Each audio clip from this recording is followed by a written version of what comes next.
issues. The mayor's report. Welcome, Mayor Wheeler. Right. Well, good evening, Council President, members of the City Council. Good evening, audience. So it's good to see all of you.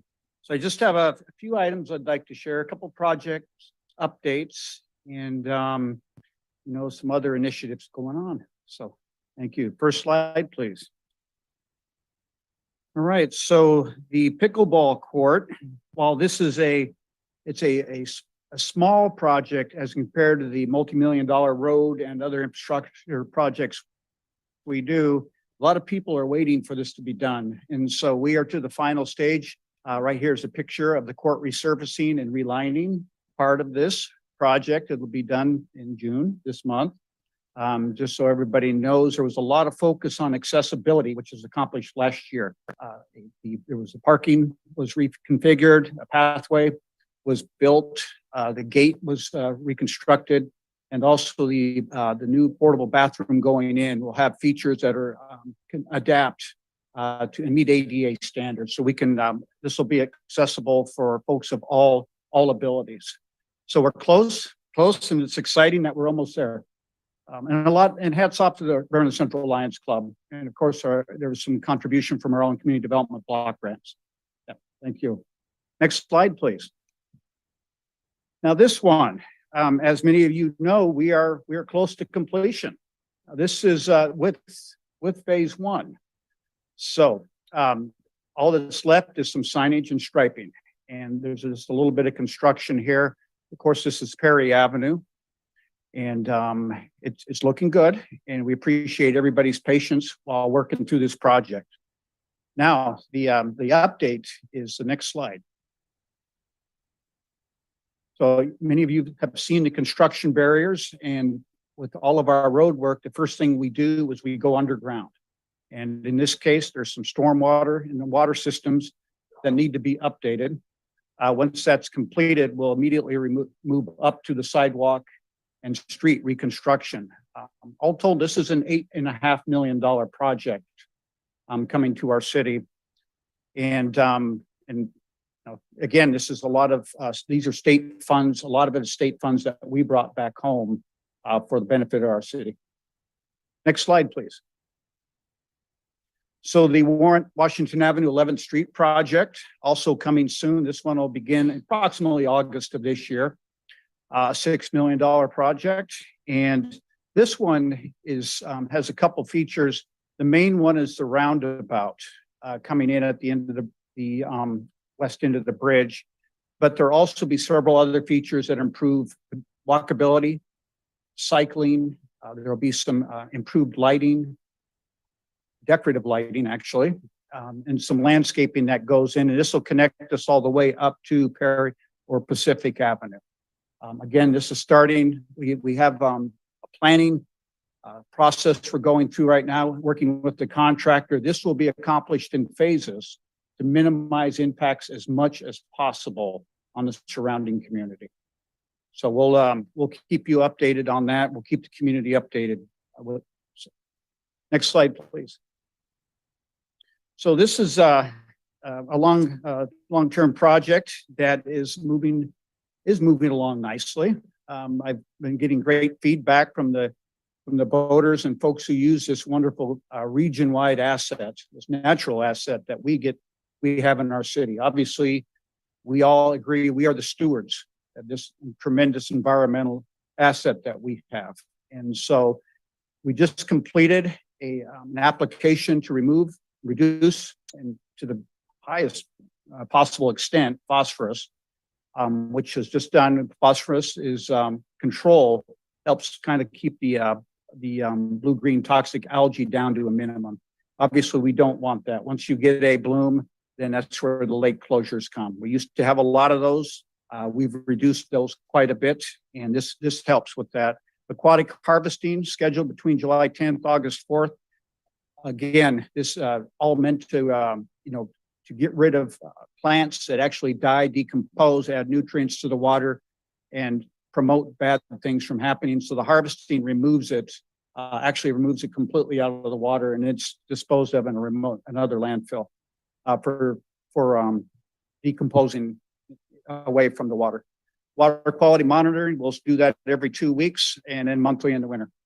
So again, while we do get feedback, and especially there is testing once in a while that shows we do have the toxic algae blooms. We've made tremendous improvements and we have a plan to deal with it long term. Next slide, please. West Kitsap Way Planning Study. So online open house, June 15th to July 5th. Virtual presentation, June 22nd. This is from the Highway 3 intersect with Kitsap Way all the way up to the Chico Way Junction. So just for everybody's information, this is a project that's going to set the vision for the future where we'll have sidewalks, better lighting, better cycling opportunities for folks. Just a tremendous project in that part of the city. And so I'm encouraging everybody, viewing audience, to participate in the open house and then even join us in the virtual presentation. Next slide, please.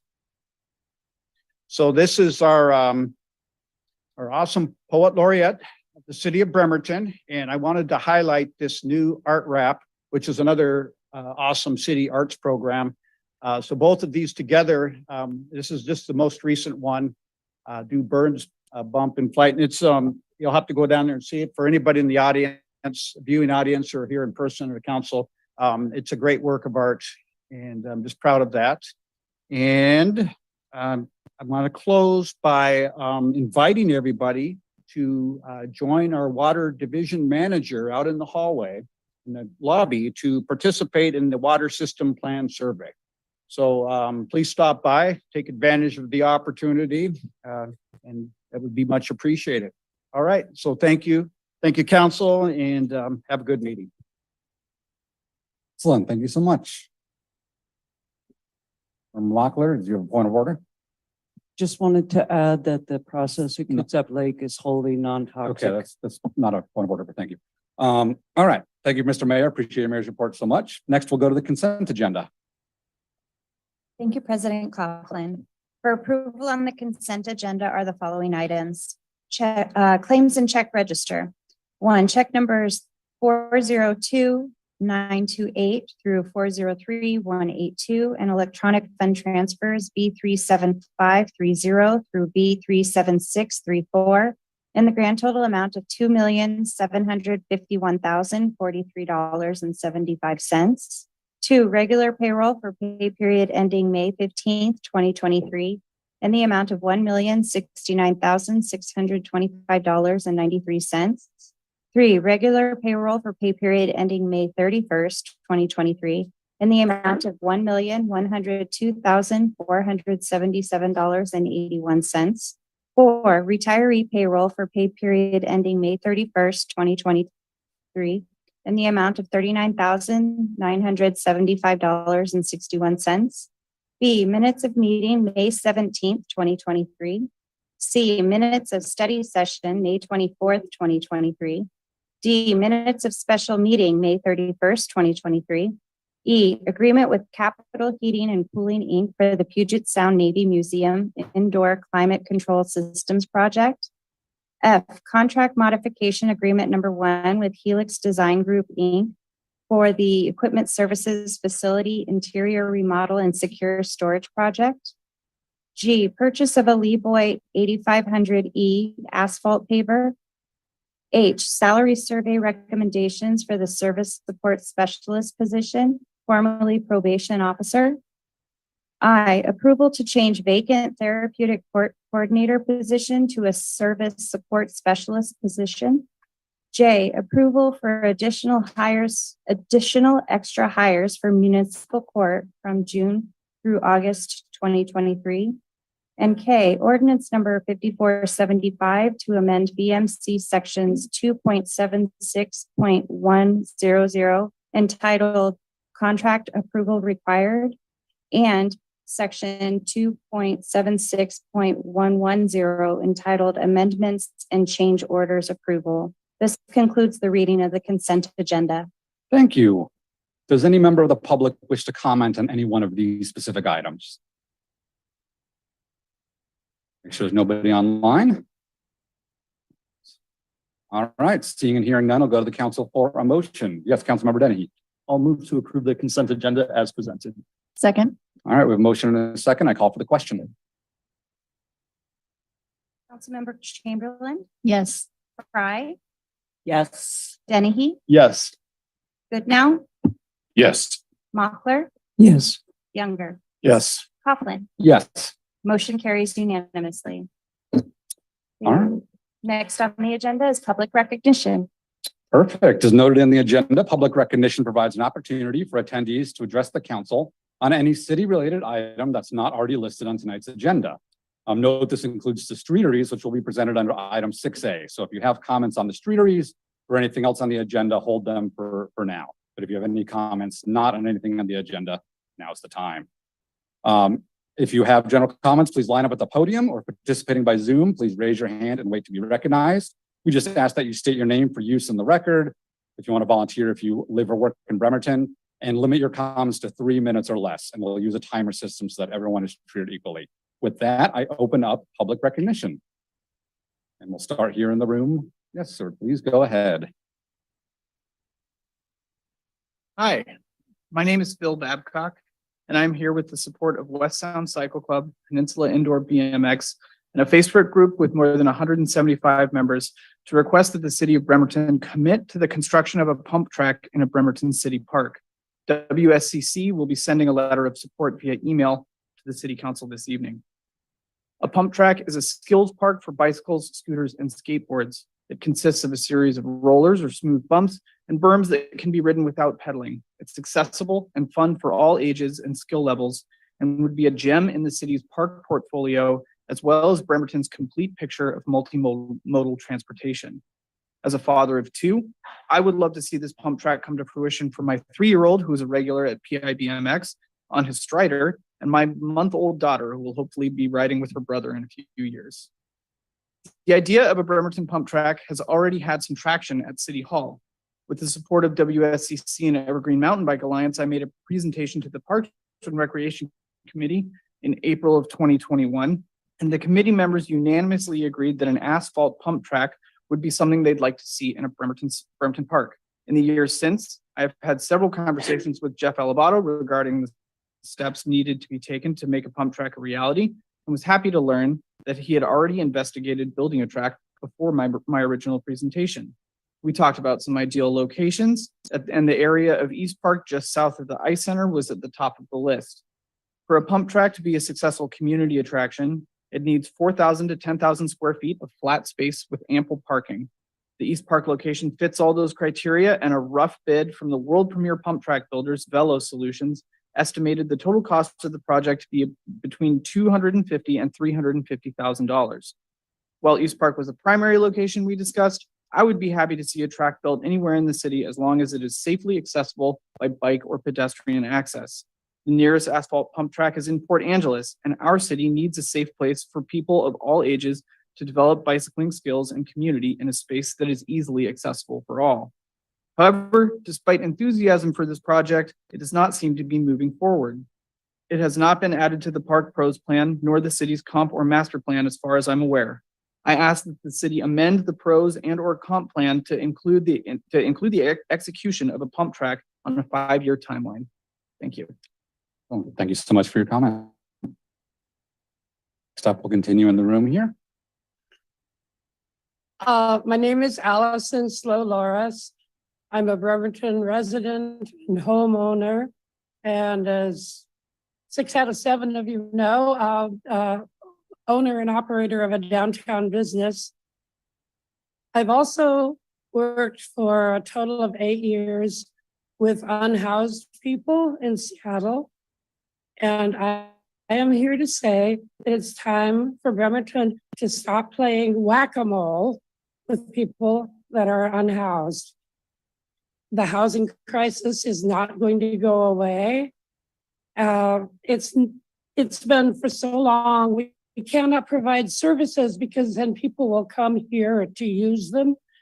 It does not apply anymore because every city in this country is flooded with homeless people. Part of it is because for the last 10 or 15 years, a major strategy of wealth management firms has been to buy up every piece of residential rental property that comes on the market. You can look up the statistics of what proportion of rental housing in any given major city is owned by corporations that manage it from afar for maximum profit. Anybody who has ever messed up in the slightest in having housing is disqualified from ever having housing again, because you have to have a perfect record and credit rating and everything to get into any market rate housing, even if you have the money. So we have to accept that there are people in Seattle and in Bremerton and in Poolsville and in Port Orchard who have no place to live except in the woods, from which they've been driven out by new property development, which will not have any apartments for them. There is a village on the block of Martin Luther King Way between Warren Avenue and Park Avenue.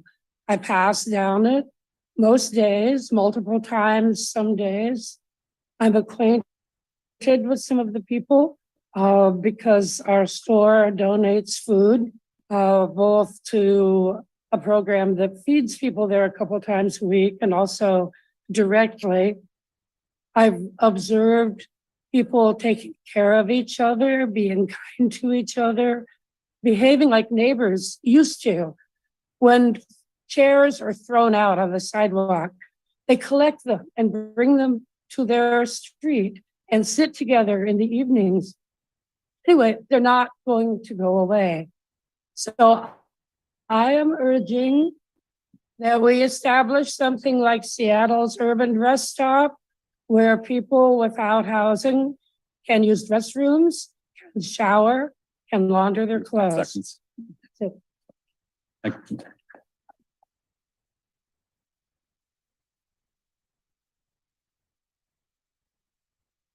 Thank you so much for your comment.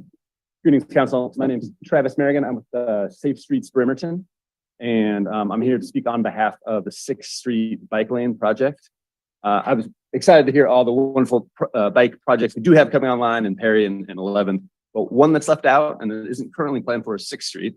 And we think it's Safe Streets Bremerton is one of the most important bike projects in the entire city. But you don't have to take my word for it.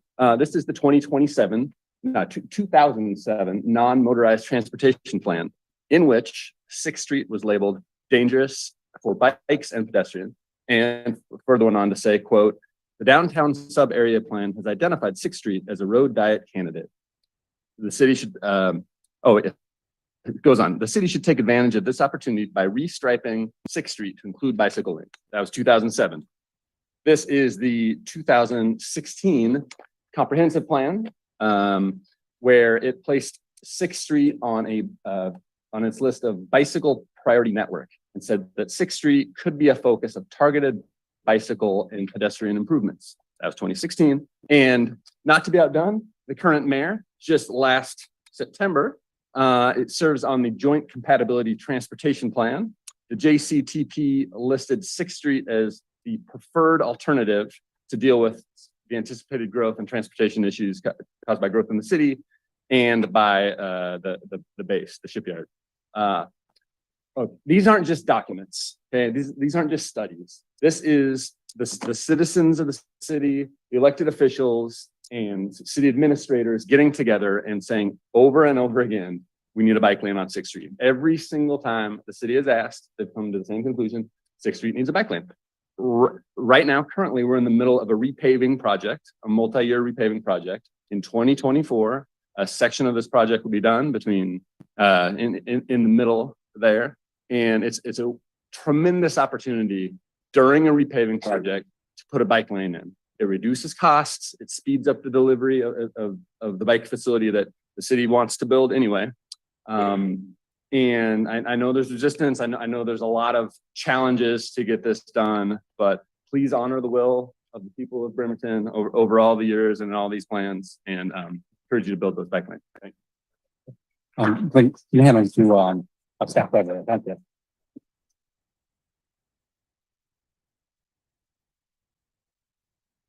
And thank you for your comments. All right, we'll keep going in the room here. Yes, please go ahead. My name is Avon Fry. I live on Naval Avenue with my husband and my 2 kids, and I'm also here in support of safe streets. I have a master's degree in environmental policy, and I work for the Department of Health. And I'm also currently earning a degree in climate change and health from the Yale School of Public Health. And believe it or not, one of the things we talk about a lot in the climate change and health field is complete streets policies. And that is because complete streets policies have an enormous number of what we call co-benefits, which is to say when you implement a policy to solve one problem, it actually has all these other knock-on benefits that weren't originally included. So complete streets, for instance, might be implemented to slow down traffic and prevent traffic fatalities. But it turns out that doing this also reduces greenhouse gas emissions, which is good for everybody. It also cleans up the air, which is great for everybody, but especially for low-income communities that tend to have more impacts from dirty air. This will also encourage transit and active transportation, which are important in a society where so many people suffer from obesity. It also enables interactions among neighbors and promotes community, which I think is really important in a society that has a loneliness epidemic. Yeah, on a personal note, I bike my kid to school every day along Naval Avenue, and I've actually had interactions where a car pulled up next to me at a stoplight and said, "What are you doing here? Get off the road. This is illegal." Absolutely, yeah. And I hope we can agree that's absurd, but it's also not hard to imagine why she might think that, since there's no indication anywhere up and down that road that drivers are in fact required to share it with bikes and pedestrians and anybody else who wants to use it. Thank you. Thank you so much for your comments. I'll just note the city did adopt the complete streets ordinance in 2018, and there is a complete streets committee, just to put that out there. All right, yes, please go ahead. Hi, Jane Rebelowski. I'm a longtime Bremerton resident. I fully support getting something done on 6th Street sooner rather than later. I mean, there's not one safe road east-west to take people from West Bremerton all the way over to Manette. And about a week or so ago, I went on a community ride and I was trying to cycle down 13th Street. Like most people, like the average not well-skilled bike rider, I tried to stay near the curb. The pavement's in terrible shape. There's no way to go. Then when we went over to Manette, because we had young children with us riding on bikes, we took the shared use path, which is very difficult to get on and off of on the Manette side. I thought I broke my arm. I felt so bad. And this is 10-day-old bruises. We can't just wait for grants. I mean, we're spending $400,000 of city money to help cars go faster on Wheaton Way. And yet we're not spending money to do simple, small projects that make a huge difference to the community. And it's time to get away from just doing big projects. I mean, I lived in Manette, and over 20 years ago, we asked for ADA ramps. Well, they're getting put in now. So, I mean, you can't wait to do everything on a big, huge scale. We have to start doing community scaled projects that can be turned over quickly. Thank you.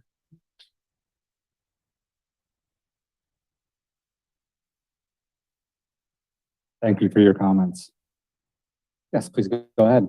Oh. Yes, yeah, you're good to go. Thank you. All right. My name is Kevin Naughton. I'm a 10-year resident now of Bremerton. I've been homeless for the past 5 years here, and I am a part of that 6th Street from 6th Street to the zone at Martin Luther King Boulevard zone behind Salvation Army. And I ended up having to move myself farther away because there's so many things going on that are negative, and a lot of people we've had over 5 deaths this past month. And it's getting to the point where, you know, every day we're having police or we're having ambulances, we're having a lot of issues and we're a lot of scared. And since Salvation Army closed, now we're finding out that the Georgia House, which is the female house for homeless shelter, is just closed their doors without notice. Now we have the Kids Help Rescue Mission is closing their doors in less than 90 days. So all shelters here in Kitsap, for some reason, are closing all their doors. And that means that there's going to be another about 300 more people on the streets of Bremerton. And we already have about 300 that you guys don't even realize. I'm actually living in a tent on Broadway behind Burger King. And I got a citation from the police saying that I could not be there because I'm a nuisance declared on vegetation. And yet the cars are parked on the sidewalk there, which is also illegal to impede on a sidewalk. I'm on the burn between the sidewalk and the street. And they came and took my tent and threw it in the street and told me that I had 30 seconds to vacate or else they were going to arrest me. Now, they told me I could go down to Martin Luther King Boulevard and be with the rest of the homeless people where they deserve to be. That I don't think is right. So if you're going to tell me, and they also said to come to you guys, because this is the information they gave me, and it says to go to you guys, that actually you guys have to make the decision to remove my tent from where it's at. And it states it right in this city pamphlet. So, you know, the police doing that and then not harassing the other people on the burn it's getting ridiculous. I don't do drugs. I don't drink alcohol. I am trying to stay away from the negativity that's going on. And the only way I can do that is by moving myself, you know, a few blocks away. They all don't want it in their backyard though. And I get it, but there's nowhere else for us to go at this moment. The city's working with me. I am working with them. We're trying to find a place for me to go. In the meantime, this is where even Salvation Army said, that's where you need to go. So sorry, just 10 more seconds. Hmm? Just 10 seconds left. So, I'm sorry, there's only 3 minutes total. so, Okay. Yeah, just a warning. So I have this to show you guys, please, because it's ridiculous. You're going to arrest homeless people. Thank you.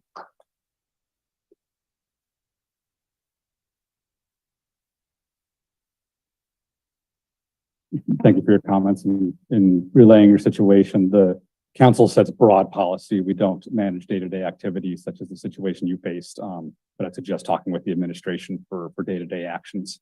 President Thank you. Coughlin. Okay, next up. President Coughlin. No, I'm sorry, it's not in order.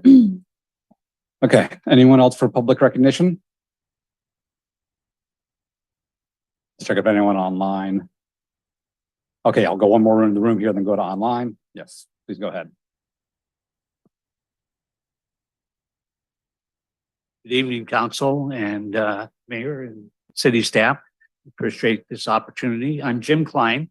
I'm now officially the vice president of the Charleston Business District. And now it's going to cost me a lot of money to thank all those people for applauding. But I'm excited because we made great progress. You probably have seen the original plan that is called the 287-page, not plan, but it's a planning study. And as a group, we've come together, identified the barriers for revitalization of the Charleston district, and in the last year and a half, really made significant progress. So what happens now? Now, we just submitted a request for budgeting for 2024 and had a list of projects that were included. Oh, geez, not sure what's going on there. It's not me. Okay. You got 2 minutes left, so you're good. Okay. And I'm sure that first of all, if somebody came to me and said, hey, we want to spend some money, I'd want to know where that money is going. And you may have questions. I've certainly partnered with Michael Goodnow and talked to Anna and Jeff about. I'm so sorry, Mr. Klein. Can you hold on a second? Can I ask anyone in the audience having conversations to please either go outside the room and have them or just wait until later in the meeting? Thank you. All right, please go ahead, Mr. Klein, and I'll make sure your time gets back on the clock. Okay, so we put together a plan, and we're not asking for a blank check. We're asking for a plan to work together to develop funding for the projects that we have listed. And so if you have questions, we're available at any point in time. Certainly, Mr. Goodnow has done a great job, and he can answer them, as can I. But in addition, right now, what do we do next? And what we need to do is come up with those questions and figure out what the answers are so that we can move forward together between the city and the Charleston Business District. So again, it's not a blank check. We're asking for reasonable things. And here's an example. The streetscape equipment that exists in Quincy Square and in Manette, things like planters, the street lights could be repurposed and put down into the Charleston district. That's a simple example, and there's many more. So the other part of that funding is we need help. It's been a really interesting adventure to kind of work our way through the last year and a half. But when it comes to the funding, plain and simple, you guys are the experts, or the city auditor or whoever.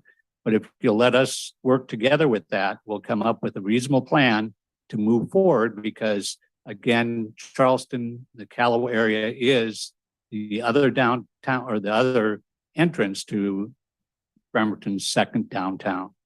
So I just want to wrap up and say that yes, Charleston absolutely supports streeteries and safe streets. And Callow would be a great example for putting in some of the things like bike lanes and crosswalks. That would be a great example for the whole community. And it looks to me like there's a lot of people here who love Bremerton. I would encourage them to come down to Callow. I'll have to stop you there to be fair. And that's it. Thank you so much.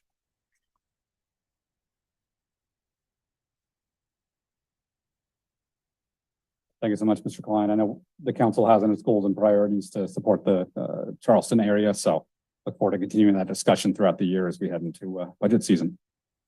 All right, let's go online for public recognition. We'll start with Mary Lou Long. Yes, please go ahead, Ms. Long. You should be able to unmute now. Yes, I'm Mary Lou Long, and I just wanted to say the Pledge of Allegiance once again. So if anyone would like to stand and join me. I pledge allegiance to the flag of the United States of America and to the republic for which it stands, one nation, under God, indivisible, with liberty and justice for all. Since you're talking about streets and paths and bicycle paths, there's a segment, I've been here in Bremerton for over 50 years. There's a segment between 26th Street all the way to Kitsap Way that has no sidewalk, continual sidewalk. And there are children that go to school and catch school buses there, and they have to stand just in front of a ditch. And I just find it very sad that the city has not taken it in its powers to put one sidewalk on that stretch for the safety of pedestrians. That's all I have to say. Thank you. Thank you so much for your comments. Next up, we'll go to Joe Walter.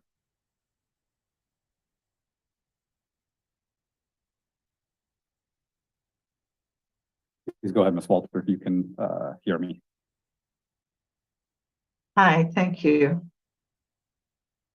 Joe Walter, Navy Yard City.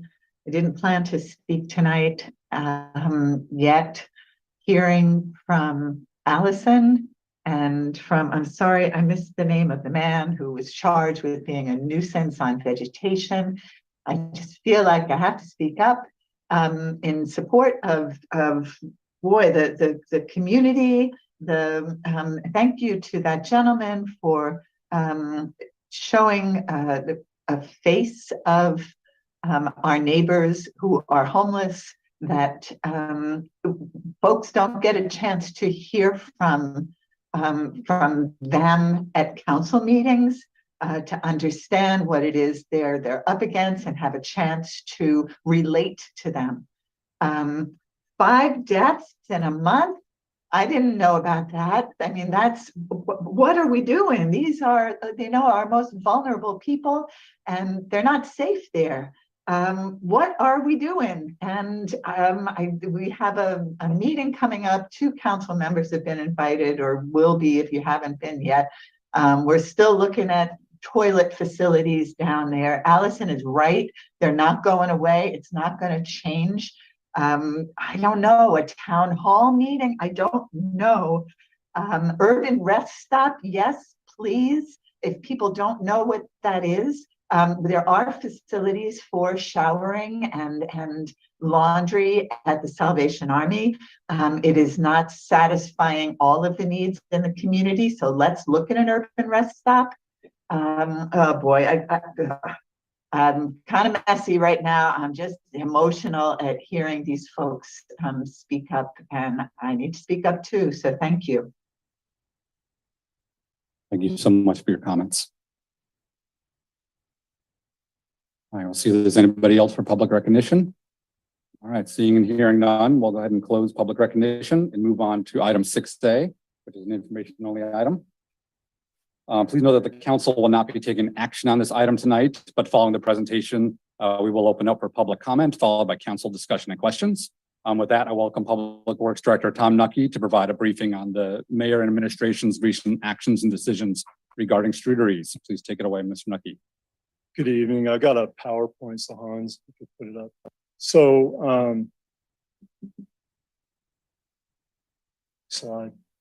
Really the goal of the presentation now is just kind of lead council and the public through the thought process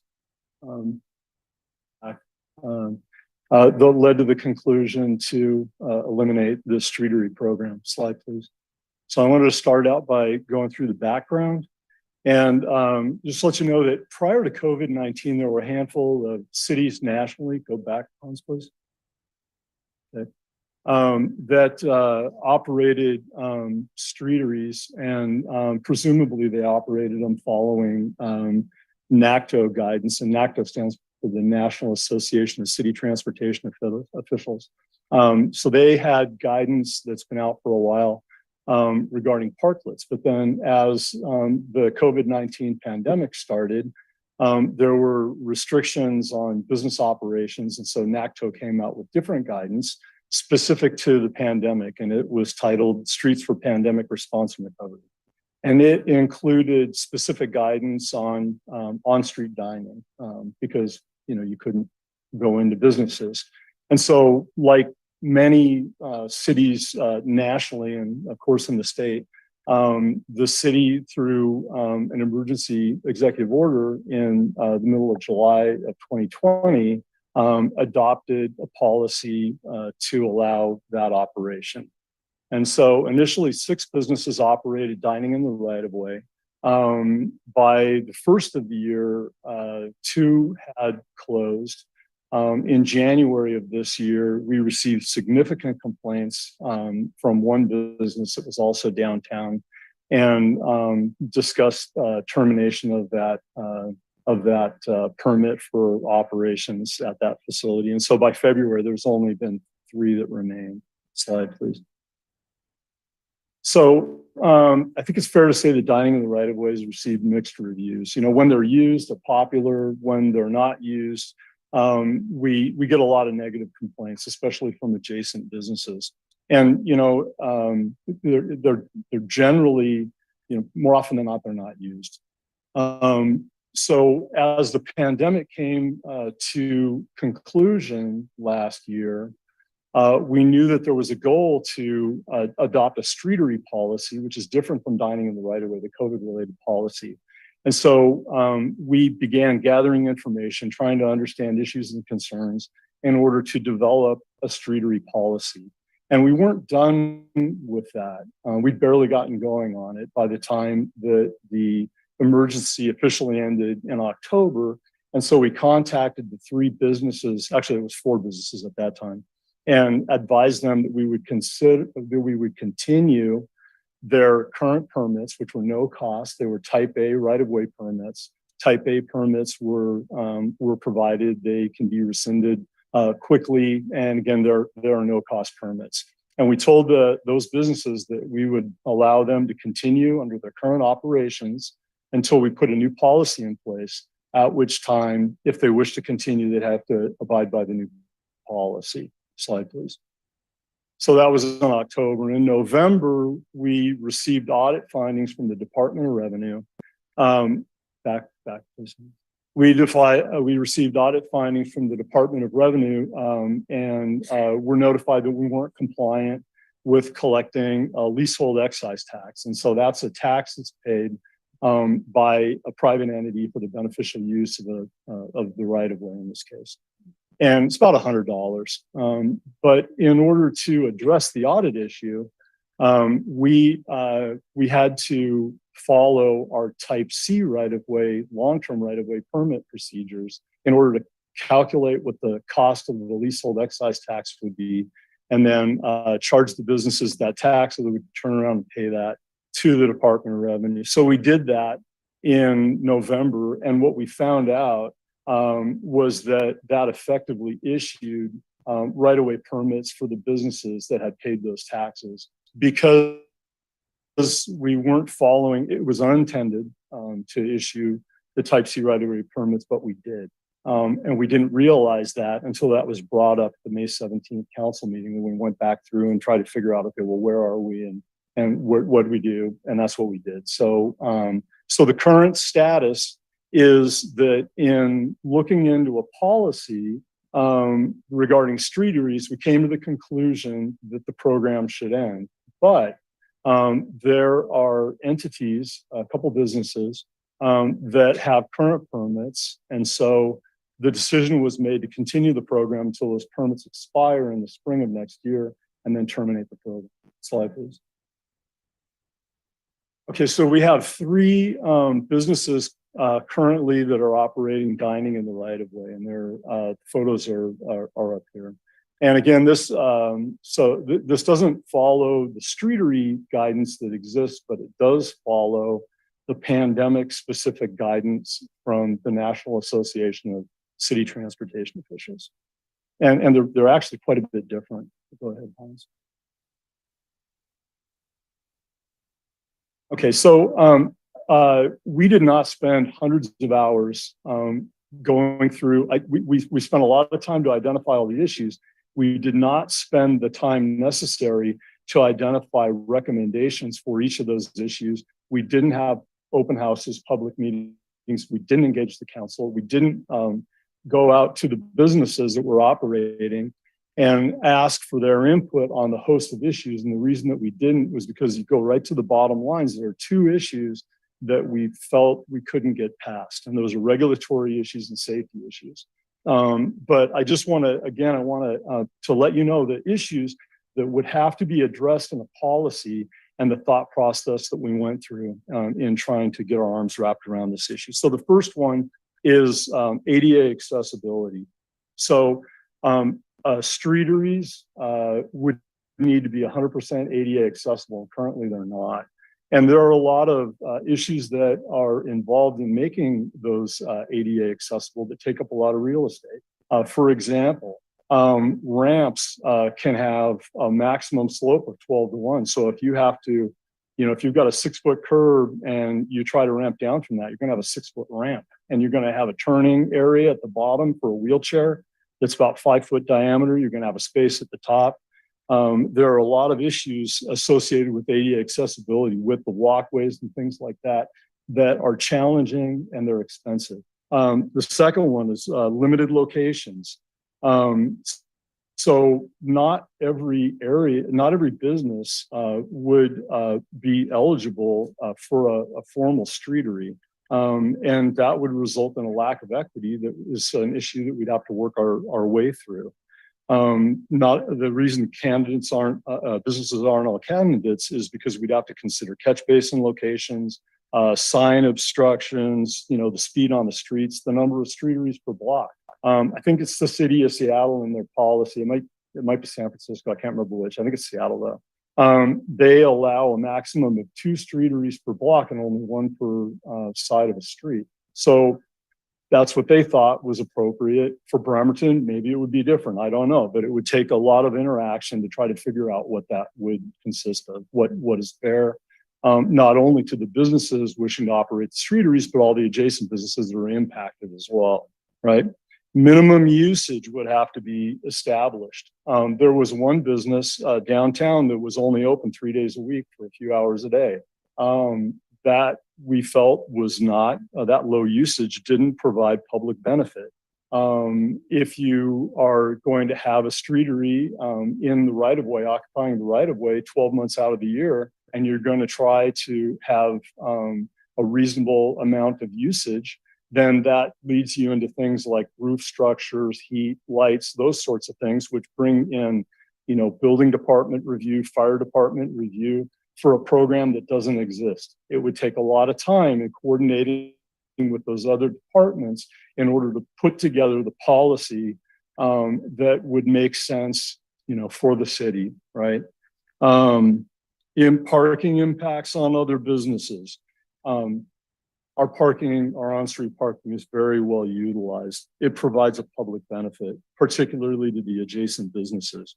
And we have received strong negative feedback from the public, especially from the adjacent businesses, when the on-street parking has been occupied and then unused. Here's another issue. The streeteries are in the right of way. It's not private property. They need to remain open to the public during non-business hours. And so if you take a look at the parklet guidance from the city of Seattle, they actually put a sign on the side of the streetery. They identify the business hours and they require the business to encourage public access during non-business hours. Okay, so and that's not how that's being managed currently. Also, the police can't enforce private property rights on streeteries. So just more issues that would need to be resolved in order to move a program forward. Also, streeteries would necessarily impact stormwater and road maintenance. If you take a look at the guidance from NACDO on a true streetery, they don't occupy the street per se. They're on platforms in areas with curbs because there's no steps associated with that. It's a hard requirement both in NACDO, City of Seattle. When you do that, you have an area below a platform that is going to gather dust, debris, food scraps, maybe be an attraction for vermin. It's an obstruction that wouldn't allow us to sweep our streets, which is required by our NPDES stormwater permit. It's just another issue that would have to be addressed. Road maintenance, and when I say road maintenance, really I'm thinking about snow plows. When you push a snow plow through the street, you push a heavy weight of snow, streeteries would interfere with that. Also, the issue of charging market rate for lost parking would have to be considered. As I mentioned previously, the Department of Revenue requires us to collect leasehold excise tax based on the value of the parking. And so what we charge for our Type C long-term right-of-way permits is we charge an administrative fee. We charge a $345 initial registration fee, application fee. And then for renewal, we charge $86, right? And then in addition to that, what we do is we calculate the value of the property that's occupied. We don't charge that value. What we charge is the tax on that value and then turn around and pass that along to the Department of Revenue. But because this siting would provide a benefit to one business at the detriment of another, a consideration would be whether market rate should be charged for the parking. We calculated that. That's about $2,700 per parking space per year for Bremerton. Again, just a consideration, not something that we would be recommending. So those are the issues. We're really, now let me get into the meat of the issue. And then what led us to believe that, that this program to go away. Slide, please. Okay, so we're required by law, by RCW and WAC, to follow guidance from the Federal Highway Administration in the designing of the streets. And that really comes from two different sources. Primarily, there's others, but primarily it's the METCD, the Manual on Uniform Traffic Control Devices. And I've listed up there what that generally covers. Then also AASHTO, the American Association of State Highway Transportation Officials, has a policy on geometric design of streets and highways, and that addresses things like clear distance, those sorts of issues. So we're required by law to comply with that. NACTO, the National Association of City Transportation Officials, is non-regulatory. It's not adopted by federal highways, but it provides guidance and recommendations on improvements in different areas. As an example, when we implement green paint on roadways, we try to keep an eye on NACTO guidance because it's excellent. It's very good guidance, right? But when there's a conflict, slide please, when there's a conflict between NACTO and federal highways, we need to make sure that we're also following federal highways guidance. Slide please. And so parklets and streeteries follow NACTO guidance. Again, it's not adopted by federal highways. The METCD and AASHTO provide guidance that directly conflicts with NACTO guidance. So AASHTO establishes lateral clearance from the traveled way, which you're not supposed to have obstructions within. And the streeteries, as they're laid out in NACTO, they violate that guidance, okay? And so in order to comply with the federal guidance and address that issue, we would have to push from the edge of the traveled way a clear space of about 2 feet, then install jersey barriers, not only paralleling the streetery. Again, we're following federal highways guidance. The closest thing that we can relate to that is work zone traffic control, right? And so that's what we're thinking, okay, well, that's what we'd have to do. So you put a jersey barrier in, not only along the face of the side of the streetery, but also a taper 40 feet upstream, up traffic stream, which would occupy 2 additional parking spaces in order to comply with federal highways guidance. At the end of the day, what you would have is compliance with both federal highways and NACTO for a streetery would be a very expensive streetery. It would have traffic barriers with long tapers. You'd have high cost, I have more information on cost in a minute, and other features that would be high cost, limit the additional seating, and you'd have little public benefit for this big obstruction in order to move the program forward. Okay, so that's the regulatory issues, but that's really not the significant one. Slide, please.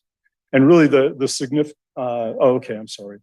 So here's some more information regarding the streeteries from the Seattle Department of Transportation. Kind of hard to read, but in providing, and this is not from us, this is from the Seattle DOT based on their experience. Oh, thanks. They have 5 different costs identified for compliance with the NACTO guidance, and this is just the NACTO guidance. This isn't the federal highways guidance, but their costs range, construction costs, between $17,000 and $90,000 to construct a streetery compliant with NACTO guidance. Zoom back out if you would. There's some notes on the side that I wanted to show. So compliance with NACTO guidance results in high construction costs. And then, as I said previously, compliance with federal highways guidance results in a significant right-of-way impact. And then one thing that's very interesting is that the city of Seattle requires the entire facility be fully removable with 30 days notice. So, and again, that's from Seattle. Okay, go ahead, Hans, next slide. Okay, safety. And Kylie, I don't know if you wanted to say anything about safety before I got into this.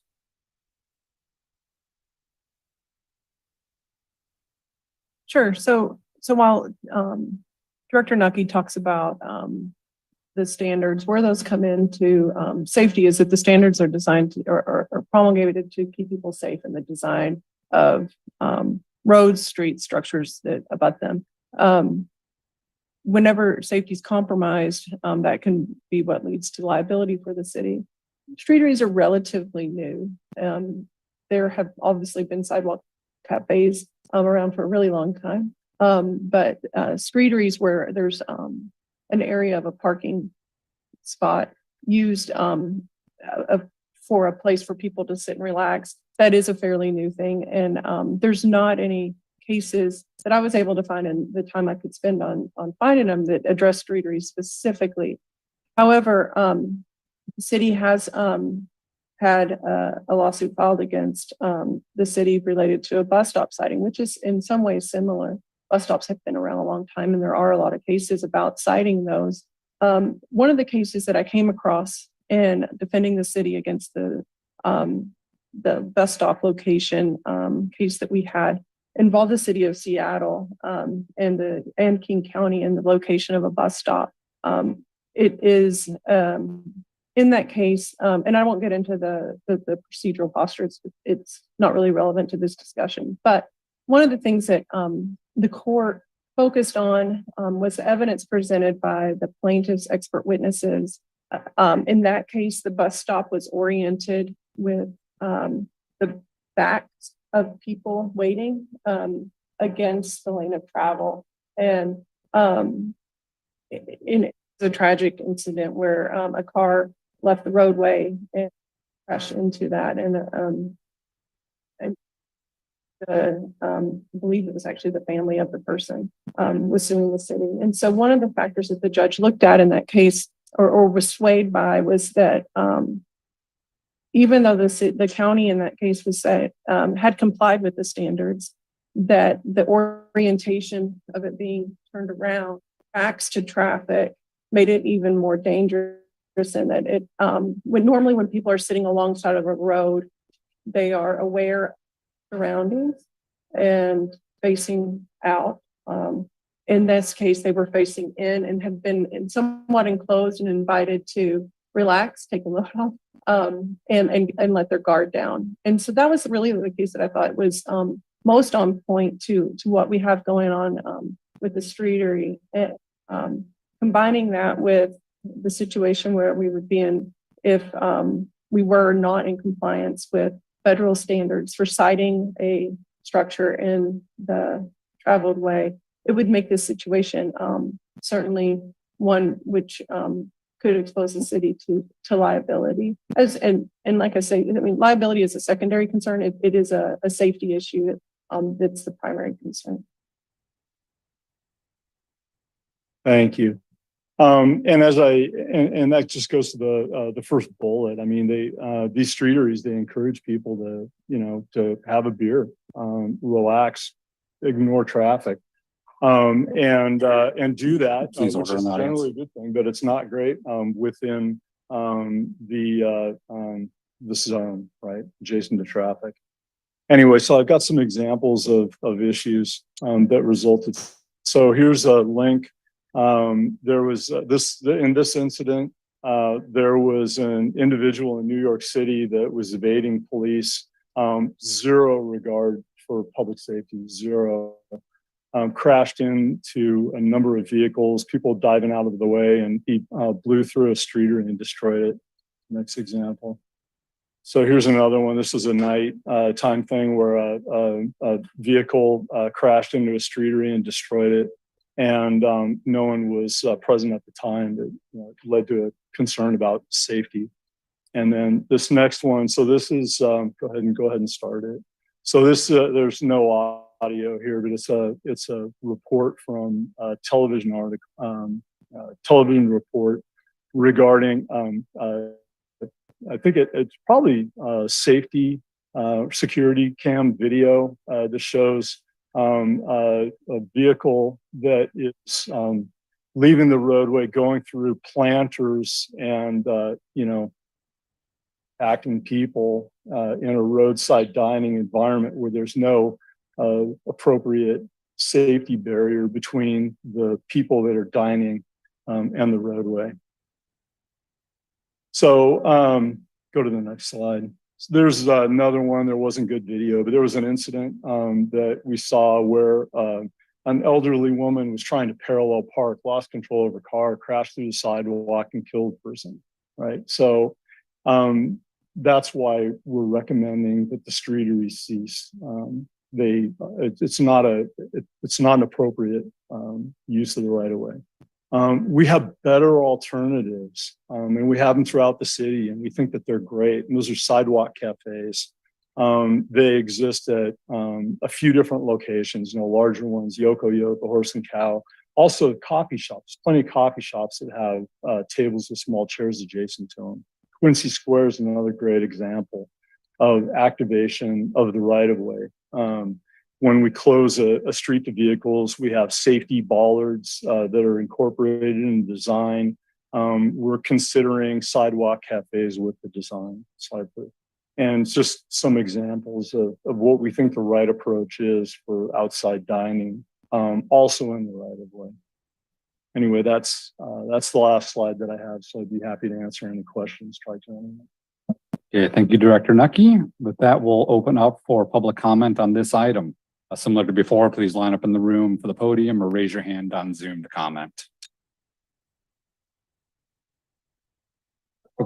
It's everyone. I guess I'm starting this thing. All right, yes, please go for it. First, I want to note that it looks like most of those safety issues seems to be caused by bad drivers more than anything else. So just want to put that out there.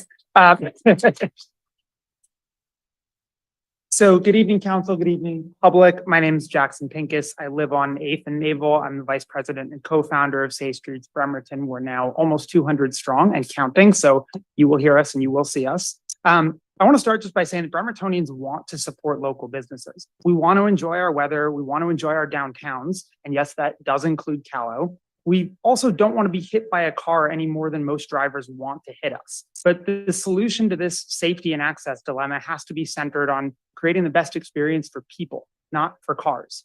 In 2023, to prioritize a minor piece of car access over actual people who spend money in our urban cores, it's not just a mistake. It's completely the opposite of what we should be doing. We're talking about unceremoniously ending a program which is extremely popular with both citizens and small business owners in order to regain less than half a dozen street parking spaces. This is silly on so many levels. To think that we need to preserve street parking anywhere in downtown where there are literally hundreds of garage and surface lot spots less than a block from anything in that area. And this is also, we're talking about 7 parking spots on what will soon be Quincy Square. We should be encouraging local businesses to take advantage of summer in Bremerton, to expand their footprint and make it easy for more people to patronize our local businesses, to help this city create vibrant, active, and exciting neighborhoods without much, if any, additional funding. Suffice it to say, I think we're over-regulating here. Bremerton already has the bones of a walking and biking paradise. I can attest to this, as I can't recall the last time I drove anywhere within our urbanized peninsula. And in fact, I walked 1.25 miles to get here today because I chose not to drive. Bremerton, we can do this, right? I believe this is when cities are at their best, when we choose our mode of transport rather than being forced into one option because of urban design. And the possibility of ending our outdoor dining program flies in the face of not only urban best practices, but also the simple ability to choose how we get around, and the ability of our small businesses to not just survive, but thrive. So at the end of the day, my comments, I guess, can be summed up as the following. People over cars, support local businesses, and give them the space they need to grow. They're the anchors of our community and should be treated as such. Thank you.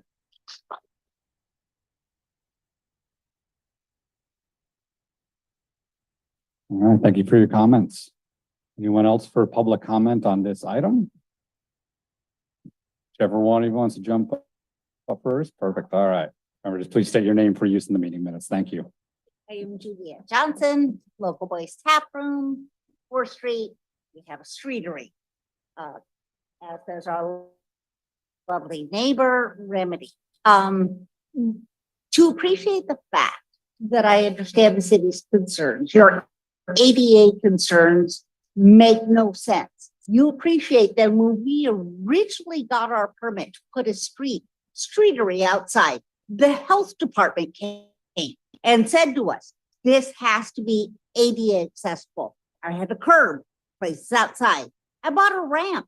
It's portable, be installed anytime somebody in a wheelchair needs to get down there, easy to do. That makes no sense to say it's not ADA accessible. There's a big enough space, everybody can turn around, just like my bathrooms. No different. In regards, oh gosh, so many things. If you want Bremerton to be a vibrant community where people want to come down, come to our tap room, go to Axonero, go to Remedy, walk around town, enjoy First Friday. You have to make it accessible to them. If I come downtown and I see streeteries, oh, well, what's that? Let's go see what's going on there. It makes the community safer. All of us safer. If you see a bunch of people outside in streeteries, you're not going to commit a crime. Just not. There's too many people there, and it makes people feel safe and want to be downtown. This is absolutely absurd to me. Absolutely absurd. You know, in regards to the director of public works, we renewed our permits. You played hokey pokey and decided, oh, well, you can't do that. You said to me I couldn't appeal it. You didn't read your own code, which clearly stated I could appeal it, which I did. I've now paid $350 and didn't have to go through with the appeal because you decided, oh yeah, that was acting in bad faith. I want my $350 back. I want my streeteries. I want downtown Bremerton to be a walkable community. We have Quincy Square going in. I have 240 signatures from citizens from Seattle to Texas to Virginia. We are a military town who signed a petition saying, yeah, we love the outdoor space. We have 3 months worth of summer here. We want to be outside. You businesses who survived COVID, we pay our taxes. And you're taking away things that help our business. What does the city want from downtown? Do you want it to be parking? Then say that. Say, we don't want businesses. We want parking. And we won't renew our lease. You people have to decide what you want downtown to be. We have ships coming in from Seattle, docking here, cruise ships. We're coming down to see the Turner Joy, to enjoy our city. You decide if you want to let people enjoy our city or walk downtown and wonder why it's a ghost town. You need to decide as a city what you want this city to be. I invested in the city. I own a home here that I rent out. I pay taxes. I'm invested in the city. Your claims that it's too expensive, that's offensive. Tell me it's too expensive to build an outdoor area. That's offensive. I'm invested in my business. I'm invested in this city. And to tell me that was conversation I had with your director of public I'm works. so sorry for one when he second. called me. Hans, do you have So the timer going? I'm done. I'm done. Y'all figure out what you want to do.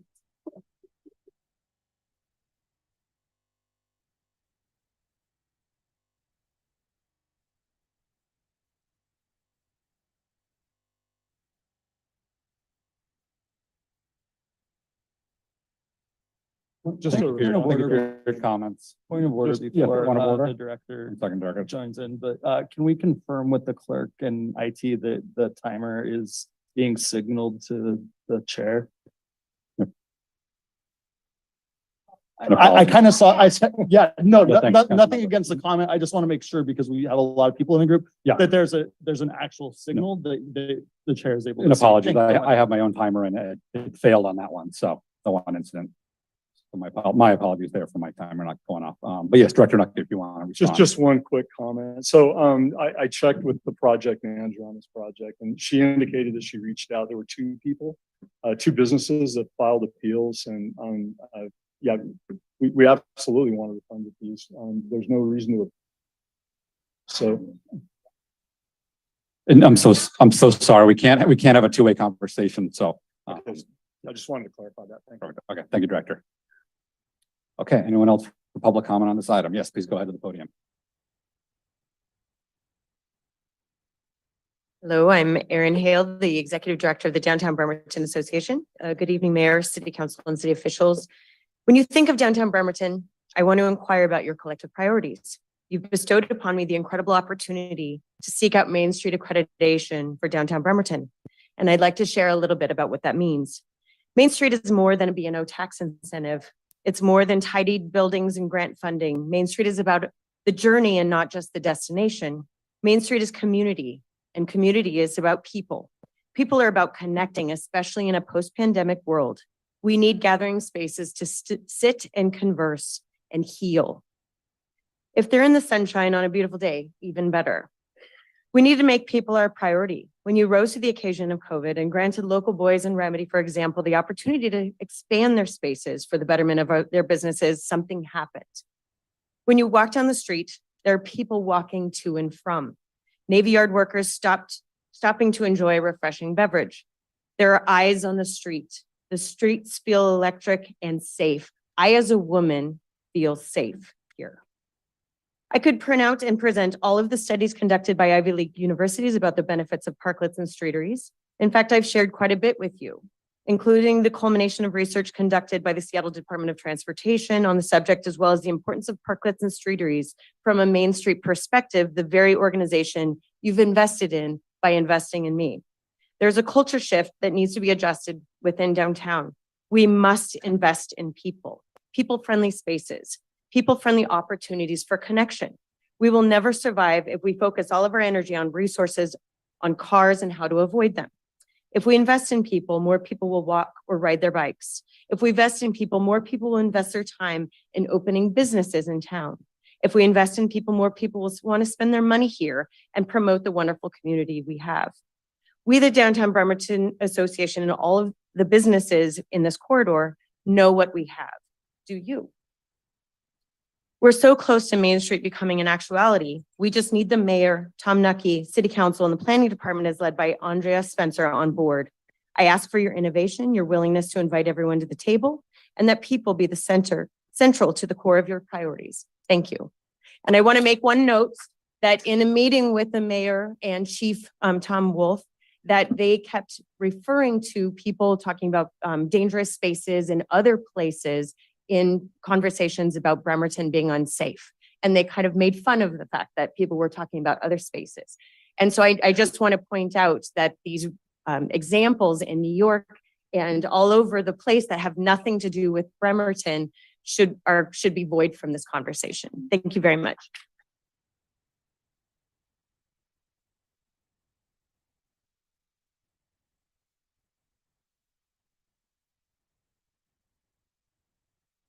Thank you for your comments. Please go ahead. Hi, I'm Danny Gray. I am the Secretary of the Downtown Bremerton Association, the Vice President of Collective Visions Gallery, and I work in workforce and economic development at Olympic College. I just want to point out that Hillsborough, Bellingham, Vancouver, and Seattle have successful parklet programs. There's no reason that we can't do that. Parklets increase community vitality and activity. They get people to stay downtown longer and interact with our businesses and their neighbors. It aligns with our goals to be a Washington State Main Street community. If this program does not exist already, why don't we build one? It's not worth relying on hypothetical situations in other places. And yes, cars are dangerous. So I agree. We need to decide what we want this city to be and build it.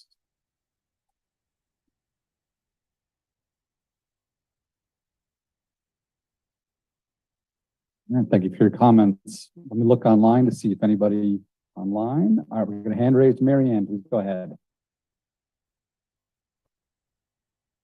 Hi, I am Mary Ann Cecilia. My partner is Dave Dodge, and we own some property in the Callow area. And we are also members of the Charleston Business District Association. And we love Callow, we love Bremerton.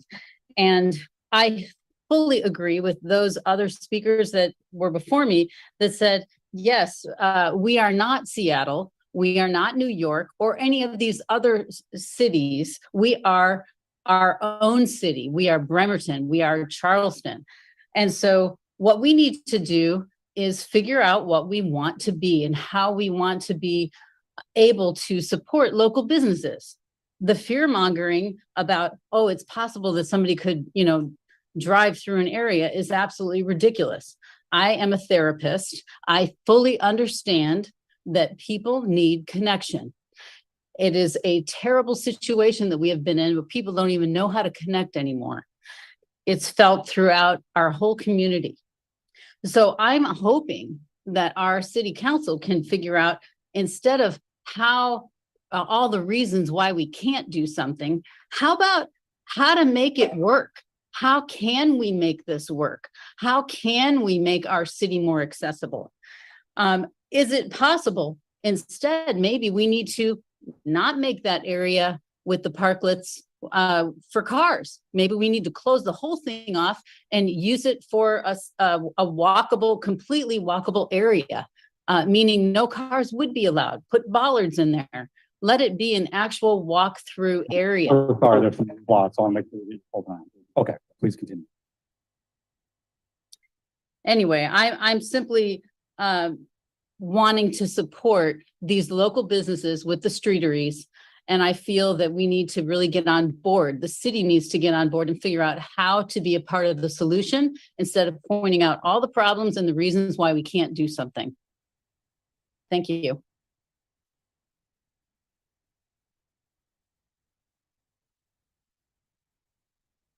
Thank you so much for your comments. Anybody else online or in person? Yes, let's go in the room here.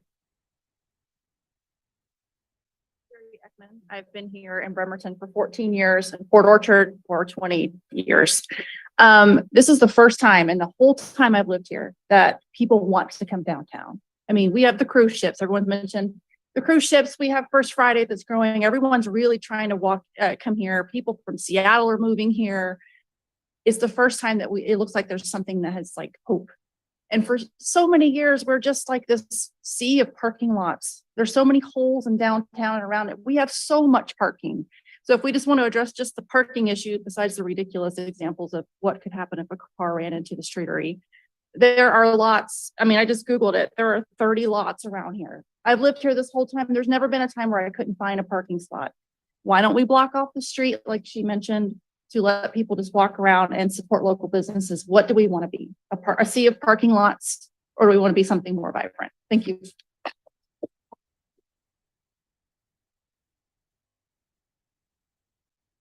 Point of information. Thank you. Yes, point of information. I'd just like to point out to the assembled that this was an administration decision. And As to you me, heard that's Director Nucky say, he had Councilmember failed to Mockler. loop council in on Councilmember this. Mockler. Thank Sorry, you. Thank you. That's comments to me. Thank you. Okay, please go in the room here. My name is Vincent Chow. I moved here from Seattle to the city of Bremerton about 5 years ago. I've lived in District 4 near Our Lady Star of the Sea. I haven't lived here for that long, but I've seen how downtown Bremerton has changed, how it's improved.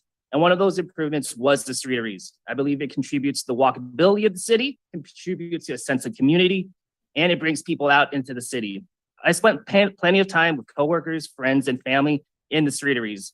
I've walked by friends in the streetery on the way home from a game in Seattle. I've stopped and hung out with them. I spent time in Bremerton. I actually felt like I lived in a community.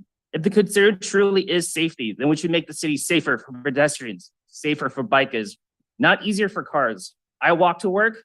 I walk to downtown Bremerton. I walk to the Charleston district. You know what I noticed? How much of our city is parking lot, like others I've mentioned. How safe our city is for pedestrians. Cars speed down 6 all the time. They speed down Burwell and run through lights. Someone was hit by a car speeding down 6 near my house 1 or 2 years ago. They were hospitalized. I agree that we should be safe. We should mitigate the hazards, not just say it's too hard and get rid of the streeteries. Cars are the threat to safety, not the streeteries. So let's figure out a plan.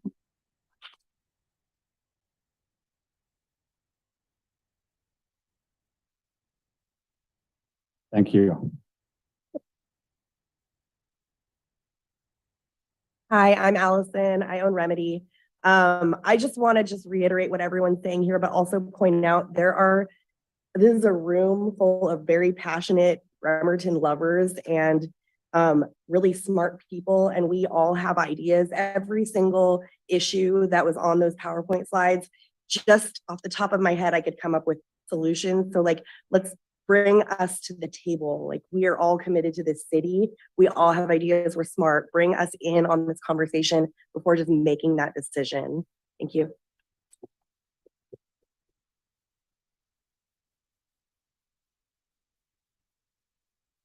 Yes, please go ahead. And thank you for your comments. Hey, I'm Ryan Edwards. I am a new resident here in Bremerton, Washington. Just moved in pretty recently. It is a place I've wanted to live the last 7 years. Very, very proud to be living here now. And I can say my second day in Bremerton, Washington, those streeteries brought me out to the street to look for connection in the community, a community that I'm very proud to be a part of. So I would love to see that continue. And I would not mind walking a block or two to have Main Street closed off and be able to utilize those local businesses as I've seen them so wonderfully embraced while I've lived here so far.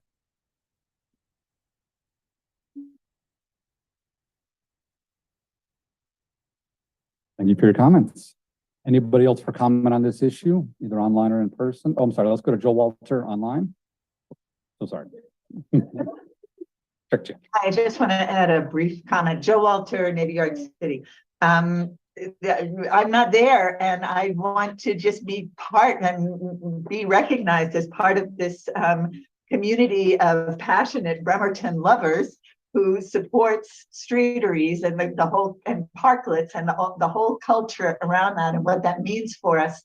And I heard a round of applause when someone suggested closing off, more streets to cars, and I couldn't be there to applaud, but I can do this. Thank you. That's it.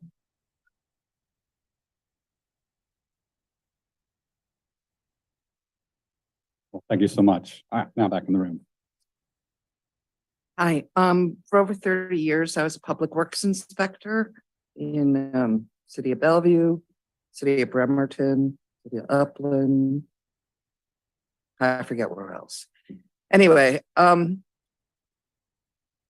rules are all great, but they're meant more for highways, arterials. I mean, I might be wrong, but I don't think that expensive compass rose that they built in the middle of Park and 4th Street meets all of FHWA rules. Certainly doesn't meet all the ADA rules. So, I mean, exceptions can be made. And I think if maybe if they're only really using them for 3 or 4 months a year, then they move all their material to a storage area and we can sweep the street then. But I don't see any reason why we have to. And I understand that it wasn't council's edict to do this, that it came in a different place. And I'm sure it's meant well, but I think we need to recognize this is 2023 and we can do things with a little more imagination. Thank you.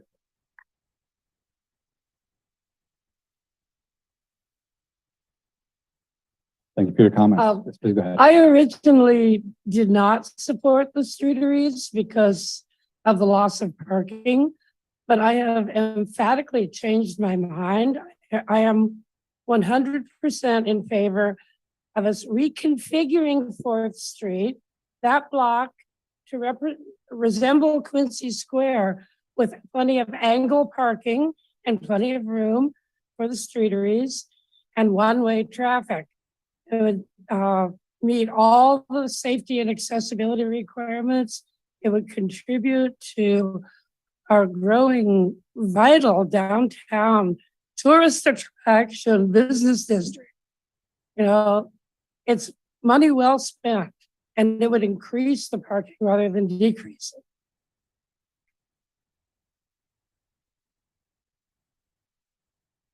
Thank you for your comments. Yes, got one more in the room here. Hello, my name is Tyler Schultz. I moved to Bremerton coming on 5 years ago. And one of the things I appreciate about the downtown area is the growing vibrancy, and I definitely see the streeteries as part of it. I also recognize that there are regulations. We have to figure out how to do things correctly and not create a bunch of trouble to the city.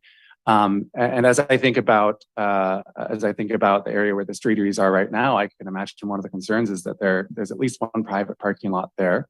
So I would speak out in favor of perhaps turning it into a one-way street, narrow it down, and there's still access there. There's still parking there, and it likely makes the safety concerns a lot easier because the downtown area there should be for people to be on the streets, to access the businesses, to gather together and be part of the community in a real way, and prioritizing the cars being able to travel through there. Like we got plenty of space for the cars to move through. So I appreciate trying to come up with solutions to preserve the streeteries and the growing vibrancy in the area. Thank you.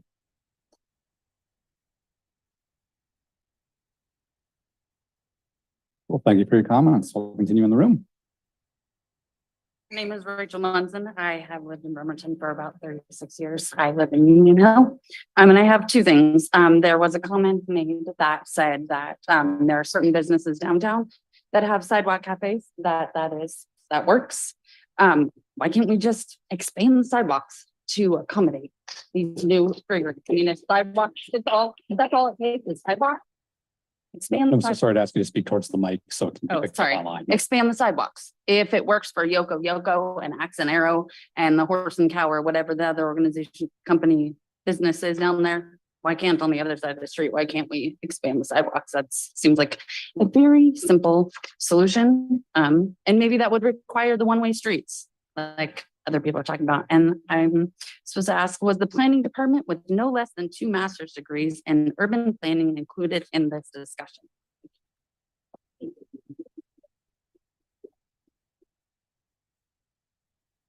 Your comments. Anyone else online or in person? All right. I will, if the administration wants to answer that question, they have the opportunity. I think the question was whether the planning department was involved in this decision. No, the planning department wasn't. It was fully in the right of way. And I guess maybe I wasn't clear though when I was talking about the sidewalk cafes. Those are great. I mean, I think that other businesses, it would be great if more businesses adopted that, and where there's space available and the usage of sidewalk cafes in the city. I think it's a great way. It's a safe way to activate the right of way. Thank you. All right, last call for public recognition. Please go ahead. Jim Hill, I live in Bremerton. I just want to respond to that question. What you're talking about with the restrictions on the sidewalk cafe would take our business Remedy from 18 seats to 2, maybe 3. Thank you. And so remind me if you spoke already on this topic. There's been a lot. It's a question, if that's okay. No, I'm so sorry, but to be fair, everyone gets one turn. But yeah, you're welcome to email it to City.Council Bremerton or the mayor. Yeah. Thank you. Hello, members of the council. My name is Dylan Mendenhall, and I live in East Bremerton. I want to tell you a little bit about what I love about Bremerton and how you can make our streets fun, inclusive, and safe places to be. My wife and I, we moved to Bremerton about 2 years ago, and one of the reasons, well, there are so many reasons. The sense of community here, the arts, the music, and it's a fun place to walk around. And one of the things contributing to that are the streeteries. It gives downtown kind of a street festival kind of vibe. One of our favorite things to do on the weekend is go to Local Boys. I hate to choose favorites, but Local Boys is my favorite bar that we have. My wife, Kate, she's more susceptible to long COVID. And this is one of the few places that we can go where she can be without a mask. We just have a good time. Yeah, it's just a pleasant outdoor space to be. And as a small business owner, it's obvious to me the benefits to our local economy that the streeters bring. Just using Local Boys as a small microcosm, I mean, that's got like close to double their capacity that they have. So yeah, so speaking more broadly, these streeteries contribute to having a safer street. They're inclusive spaces, and they make our streets feel safer to walk on it. You should just compare forth with what it feels like to walk on an empty block on 6th. So yeah, I would encourage the administration and the city council to avoid these false dichotomies of, oh, it's a streetery versus cars, because cars, that's an issue of transportation. And there are other ways of addressing transportation issues besides cars. And similarly with safety issues, there's other ways of addressing safety issues besides just getting rid of streeteries. So I think it's great that there's an extension to this program, and that'll give some time to engage with some of these perhaps legitimate issues, and maybe ignore some of the non-issues that were brought up earlier today. Yeah, so I just encourage the city to continue to support our small businesses and contribute to us having a vibrant downtown scene. Thanks.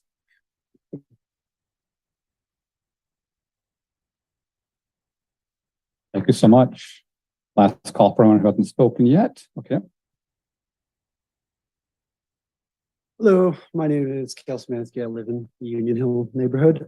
Just wanted to quick voice my support to keep streeters around. I don't need to repeat everything we've already said. As much as the videos would make you believe there's going to be a car blasting through here voicing its support to get rid of it. Cars don't vote, we do. There's a quick, I just want to talk about one little thing. There's this economic principle called reduce demand. If it's like the movie Field of Dreams, if we build it, they will come. So if we have smaller streets, it's less easy to drive. People aren't going to do it. If we have more streeteries, we're going to see more people downtown. We're going to see more a vibrant place to live and walk around. That's it.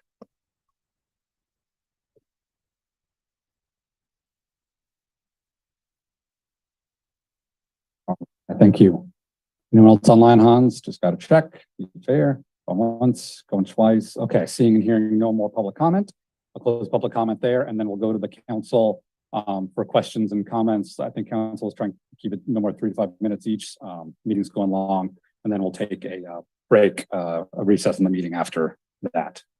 Seeing Councilmember Dennehy's hand up first, please go ahead. Thank you, Council President.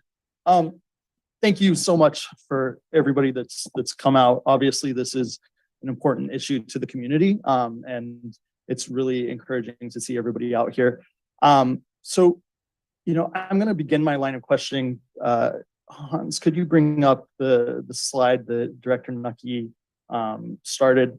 I want to preface my questioning to both Director Nucky and Attorney Finnell that these folks are doing their job, right? It is their job to make sure that they protect the city from liability, and also we're receiving grant funds from the federal and state governments that we're in line with those guidelines. So I don't want there to be any understanding of ill will as I ask my questions. I just want to make sure that we're getting to some answers, because I think that there's some gray room in here and some wiggle room that I see. I also want to let the community know that it's my intent to, you know, the mayor has the purview of enforcing the laws on the books. It's City Council's purview to create those laws, and it is my intent to create an ordinance that would allow streeteries to continue. So if we could pull up the slide. I believe it's basically the reasons that and obstacles that we need to be considering, because there's two interests here, right?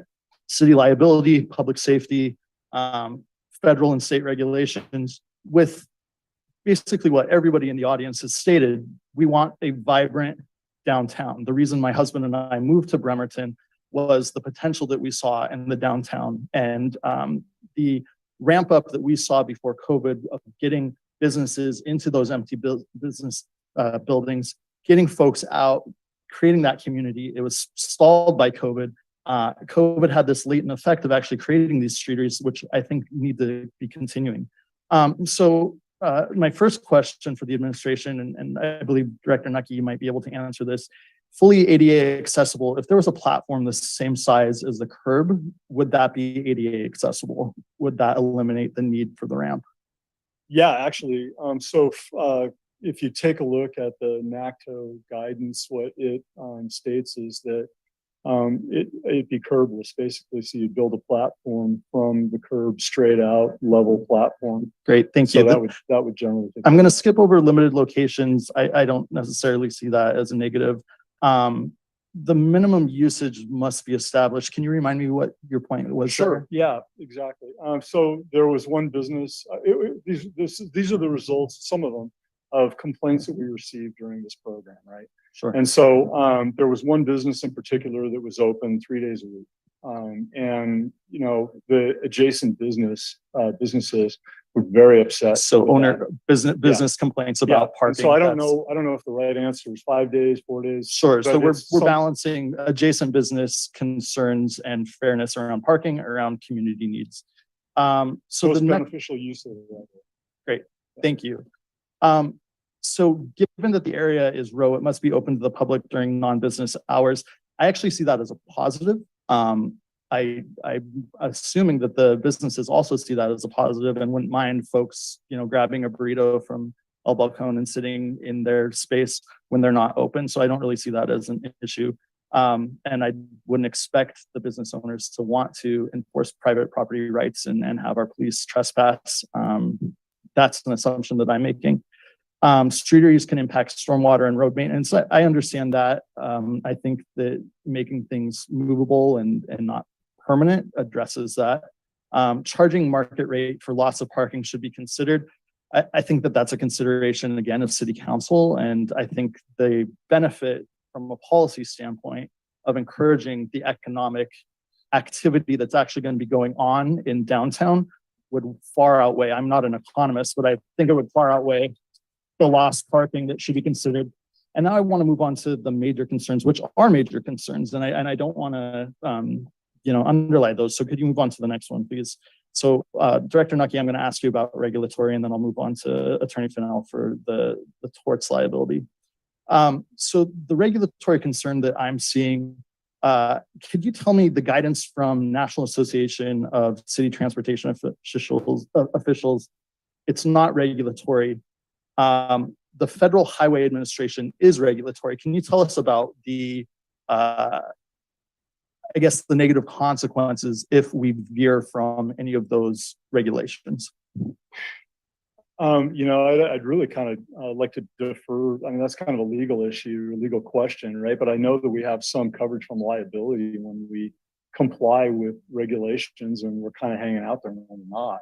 Got you. Right? So kind of a tort liability of this stop sign was meant for people. You probably understand that better than I do. Sure. Thanks for that. Sure.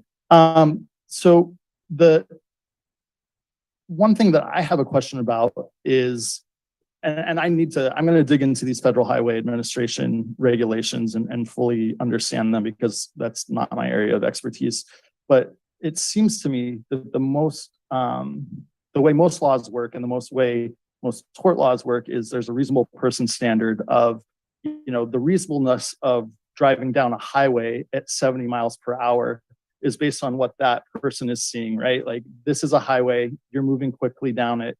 The speed at which you're going and the care that that person takes is informed by their surroundings, which would be different in a tight urban area with speed limits of 25 miles an hour, being able to visually see people sitting, eating, things of that nature. Is there any specific regulations, that I see that there's the manual on uniform traffic control devices, which includes the installation of signs, pavement markings, signals, and work zone traffic control devices. Are there specific concerns that folks have that keeping these streeteries would not be in compliance with the manual on uniform traffic control devices? So there's an issue, and let me just say that you're kind of getting beyond my expertise, right? I'm a civil engineer. I'm not a traffic engineer, and our traffic engineer was here, and he's here right now. So I can tell you as I am. Is he? Oh, there he is. Okay. You want to come up? So I'll try to explain that, and then if I get something wrong, Shane can correct me. So there's a clear zone that that is supposed to exist adjacent to the traveled way, and it varies depending on vehicle speeds. And my understanding is that that clear zone ideally would be 10 feet wide in an area with the speed limit of 25 miles an hour. Now that's really difficult to attain in a built urban environment. I mean, in a rural environment, it can be attained. But the goal is to be a recovery area for vehicles if they leave the roadway. I believe that things get site specific when you look at a specific location. Curbs kind of adjust that area, and the distance that obstructions can exist can get down to a lower area. But what you're really required to do is maintain safety within that clear zone. Did I say that right? I said it right. And so when looking at the guidance from federal highways and trying to apply what we understand, guidance from WashDOT, from the MUTCD, through federal highways, what we think would work in order to provide that protection is to treat it really like a work zone, put a Jersey barrier adjacent with tapers and things like that. I'm going to cut you off there and reclaim my time because I can kind of feel President Coughlin ready to cut me off. And I really do want to get to Attorney Fennell with questions. So my expertise, as you know, is not tort law. Could we move to the next slide, please? But I remember some things from when I took tort law, and I'm trying to remember, I believe Washington State, along with a lot of jurisdictions, use the VPL analysis, the learned hand model of tort liability, whether or not the burden is larger or smaller than the probability of an accident happening and the actual liability that it causes. Am I understanding that correctly? Yeah, so municipal liability for road design in Washington is my understanding in a 50-state comparison is a little bit unusual. And I would be happy to share with you the Brewster v. King County case. I think it would be a really helpful thing just to look at and how a road design case got litigated. It was a summary judgment dismissal that was overturned. So we don't go all the way to jury trial, but it is helpful to see how it works. Sure. And that's what I was referencing earlier. What happens, I guess you had a question earlier that I'll answer too, if you want, about the MUTCD. We've had an MUTCD case. Someone mentioned the Compass Rose. I think it was Ms. Robolowski. During that reason, we also had blue parking signs, if everyone remembers that. We got those for not being in compliance with the MUTCD. It does have a provision in the RCWs that if the state wanted to, they could have come in and changed those and then billed the city against our traffic funds for not having compliance signs. We ended up changing those on our own. But as far as like how I don't know if there's a similar standard in the RCWs for AASHTO. Where I've seen it happen is in road design, like the Brewster case, where a design doesn't meet the standard. Plaintiff's counsel hires a traffic expert who presents the standard, as well as human factors experts, in explaining how the failure to follow that standard is the reason. Right. Kind of my point about a stop sign, right? If it's standard for a stop sign to be placed somewhere, the intent of the stop sign is to stop a moving vehicle. If the city failed putting up that stop sign and then there's an accident, it's almost pretty much slam dunk that would be liability. So why I'm asking these questions is moving towards a solution. The burden on the city that I'm seeing could possibly be putting up signs, putting up cement blockers. A large part of it may be requiring an indemnity insurance for those folks that actually want the streeteries to have that would indemnify us. I think I looked at an umbrella policy recently that was $4 million with Allstate, and it was $400.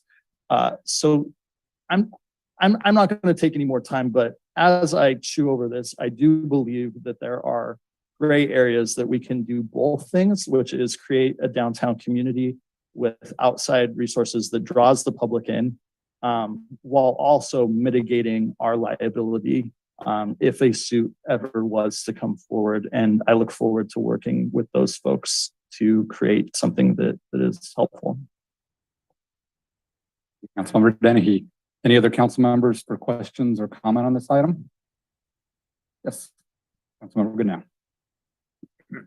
So overall support us finding a solution for this. This is something that actually was having conversations with our previous public works director to figure out ways to make this happen. We've got this sort of unfortunate predicament because we don't really have a good program and it was under emergency provisions. But I completely agree with the sentiments that we have to, we have to design our downtown for people. And we've done some things in that realm. When we develop, we try to develop for people and not for cars and things like that.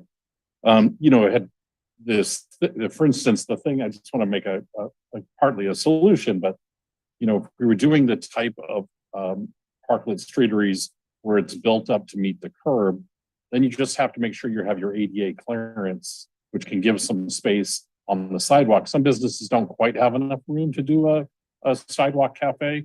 And in the ones that I've studied too, sometimes you put the seating against the building and you divert the pedestrian traffic out onto a raised platform, that has, difference. So you're moving those maybe unaware folks who are enjoying, the beer. You're moving them closer to the building, further from moving traffic and things like that. Anyways, I think there's lots of solutions, and I think we now have time, and I hope that we can work with the community and get something done here. So that's all I have. Thank you. Thank you, Councilmember Mockler. Thanks, Mr. President. I would really like to salute the uppity women who brought this forward. I would like to support Aaron Hale. I would like to support Jerry. I'm sorry, I've messed up your last name once again. Avon Fry, the owners of the Remedy and the Lost Boys.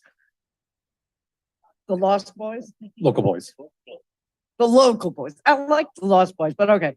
So originally I was asked about this. I'm on Public Works and I asked the chair and it's like, nope, there's a liability. Did these uppity women say, oh, well, there's a liability? No, they stood up and analyzed stuff and organized, and I'm really proud of you. Thank you all. Thank you. Any other council members for comment or questions? All right, seeing none, I'll go last here. I want to thank you, Director Nucky, for requesting to speak tonight and giving a thorough presentation and the opportunity to talk about this. Just some quick, kind of the only question I have is, were you able to reach out and talk to any of the other public works directors in the cities that have passed permanent ordinances regarding streeteries? Oh, actually, we have a project manager who is working on this, and she's reached out to a few different jurisdictions. I know Edmonds canceled theirs. I think that really, I think the most fair thing to say about the program right now is that all jurisdictions are coming out of the pandemic and trying to really understand what the right answer is regarding the pandemic era streeteries, whether they should continue or not. And there are many jurisdictions that are eliminating them. There are probably some that are keeping them as is. So I don't really know the answer to that. Okay, no, thank you. Yeah. Just got some final comments, and I do appreciate, the concerns outlined, but I do see other cities enacting this and finding solutions, and I think we can too. And hopefully, by talking to them and looking at their risk assessment and the ways they've been able to mitigate, I think would be really helpful. Just closing out, obviously, I think this whole issue could have been handled a lot better. There were some clerical errors, sounds like communication errors, a lot that might have been able to clear up ahead of time if the mayor met with the businesses as requested. And that's fine. I'm glad we're clearing it up now. But yeah, as said, this was a unilateral decision by the mayor, not by anyone on council without input. So I just want to thank everybody for speaking up on this issue. And to be frank, I don't agree with this decision. I don't think it was adequately flushed out with comment. I do appreciate safety concerns. We have to weigh risks in the city all the time in terms of what are potential lawsuits. My analogy is if you talk about IT, you can't get a computer virus if you never use your computer. But of course, if someone IT department told you that, don't use your computer, you won't get a virus, then clearly that's not a viable solution. There's different levels of risks to assume for every decision. And when I think about where these streeteries are, specifically 4th Street, and then looking potentially Callow and Charleston, these are not high-speed areas. I would have major concerns if we started to put a streetery on Warren Ave or 303, or Perry, necessarily around Perry Avenue, major corridors. But when I see these areas of the city that are already very pedestrian oriented, that have very slow traffic, I really value and appreciate our city's attorney's advice, because as Councilmember Denny, he pointed out, it is her job to point out the liability for the city and look for the city first. But I think I am seeing ways to mitigate this. And I know the businesses, and talking to them, they are willing to put in money for this. I don't think it's right to make decisions for them ahead of time on what they're willing or willing not to spend. I think we need to put up front, here are the ways to mitigate the risks. These are the costs. These are the costs of the permit, of the parking, of what's required to enact a structure that files guidelines, and then let them make the business decision whether that amount of money is worth it or not. And I agree, this really is a policy decision by the city charter. The council has the right to regulate public right-of-ways and their use. So this is something we could write an ordinance on. So I appreciate Councilmember Dennehy's volunteering to take the lead on that. We won't make any decisions tonight, but something I very much look forward to continuing to discuss in study session to see if we can write a ordinance to address this. And I do want to thank the administration for offering to refund those fees, for extending the program for a year and honoring those permits. That gives us time to flush this out, write a proper ordinance, get proper feedback, and address the risks and mitigation. All right, and with that, we will close out this item, and I'm going to call a 10-minute recess since we're getting late into the evening. So council will reconvene at 7:32. Thank you. Recording stopped.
Recording in progress.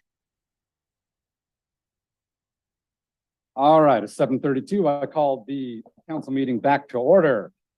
We are moving on to item number 7, public hearing on ordinance number 5476 to vacate a portion of alley between Broadway and Chester Avenues.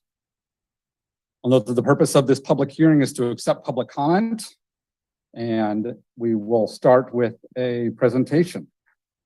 Yes, please go ahead as I am getting back to work. All right. Good evening, City Council and President Coughlin. Glad to be here. My name is Shane Weber. I'm Engineering Manager for Transportation for the City of Bremerton, and I got a presentation. Okay. All right. That's up on the screen there.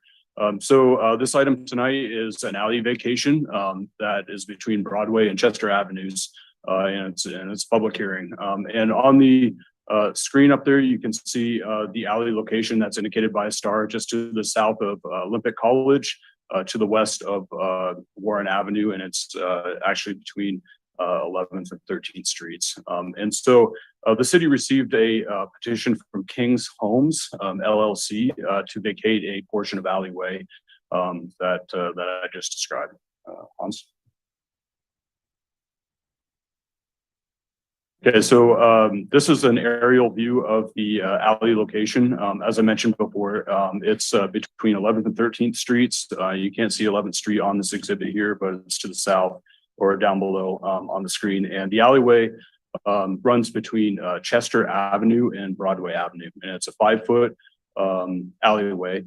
And King's Homes LLC, the petitioner, you can see there that they own both properties to the north and south, the majority of the frontage of this 5-foot alleyway. And what they're proposing is to vacate a portion of the alleyway, not the entire alleyway, from Chester Avenue to Broadway Avenue. And the limits of the alleyway vacation are up there in the white boxes. There's arrows that point to the location of where the alleyway is proposed to be vacated. King's Homes LLC is not the only owner that has frontage along this. There's one other owner there that's listed, Autumn Chase, and they own a small portion of frontage of this, approximately 15 feet. So next slide, Hans, please. And so just a little bit of details about this. So I talked about the vacation isn't all of it, between Chester and Broadway. It's a component, it's a portion of it that's indicated up there, 182.39 feet worth. The city requires when a private property owner requests the city to vacate property, there's a 2/3 requirement that there needs to be 2/3 of the property owners need to sign a petition for 2/3 of the frontage, front face frontage of the alley, or if it's a street being vacated. And since King's Homes is, they have a frontage of 95.88%, they're the only ones on the petition for this vacation. Staff looked into the feasibility of vacating this alleyway. It's a really small 5-foot alleyway. It was dedicated to the city in 1908. It's currently undeveloped. We don't have any utilities in this alleyway. There's no third-party utilities in the alleyway as well. It's not currently being used for any services. And we don't have any plans to use this alleyway in the future. Future city transportation plans. So staff would recommend to go ahead and vacate this alleyway. It is class 3 right of way, which basically means that the city has an easement over the property since it was dedicated to us as part of a plat. We didn't purchase it in fee title, and so therefore, if it is vacated, there's no compensation that we would collect this alleyway. Next slide, please, Hans. And so this slide right here just shows basically the zoning of the properties in question to both the north and south of the alleyway. And the property zoning is zoned institutional, which basically means to support the college and what the college's needs. So And with that, we're about to answer any questions that we have. All right. Thank you so much, Mr. Weber, and thanks for sticking around late into the evening. The purpose of a public hearing is to accept public comment. So if any member of the public wishes to comment on this item, please either come to the podium in the room or raise your hand on Zoom. I'll just give it a few seconds here. No one on Zoom, correct? Okay, seeing and hearing nobody for public comment on this item, we'll close public comment and I'll go to the council for a motion. Councilman wish to make the motion. Councilmember Younger. Move to pass ordinance number 5476 to vacate a portion of the alley between Broadway and Chester Avenues. Second. All right, we have a motion and a second. We're open for discussion. Councilmember Younger. discussion. Okay. Councilmember wishing comments or questions? All right, seeing and hearing none, I will go ahead and just call for the question. Councilmember Frye, Yes. Dennehy, Yes. Goodnow, Yes. Mochler, Yes. Younger, Yes. Chamberlain, Yes. Coughlin. Yes. Motion carries unanimously. Thank you, council. Good evening. Well, thank Next- you. Next on our agenda is item or general business, item 8A, amendment number 2 to the photo enforcement services agreement with Red Flex Traffic Systems, Inc. Presenter tonight is Contracts Administrator Melinda Monroe. Welcome, Ms. Monroe, and thank you as well for sticking around late. Oh, absolutely. Thank you, council.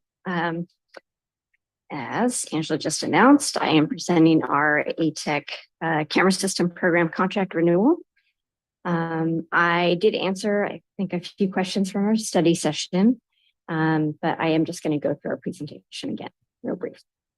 So some background, this program has been around since 2008, and we have 9 camera locations. Oh, can I move a slide back there? So.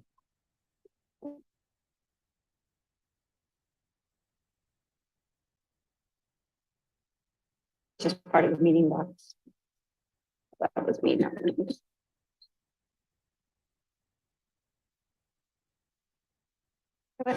They've seen it.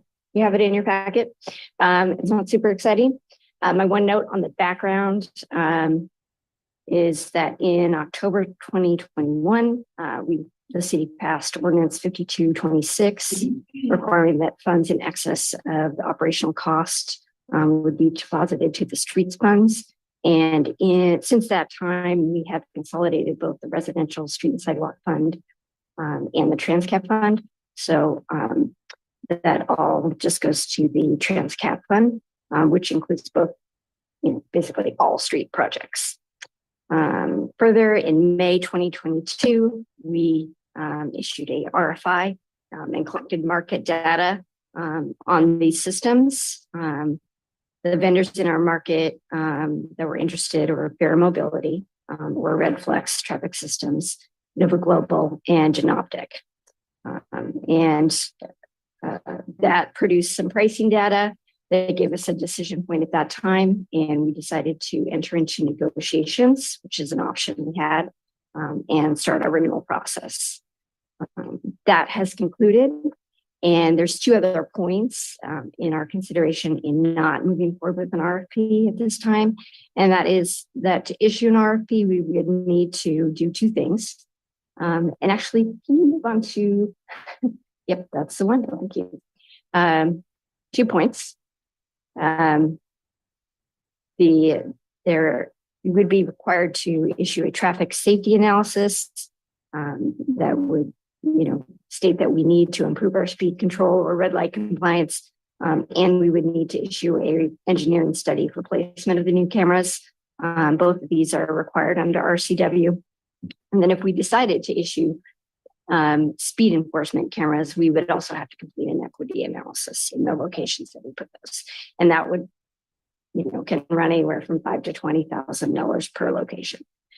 So there would be an additional cost of around $100,000 to move forward with that RFP.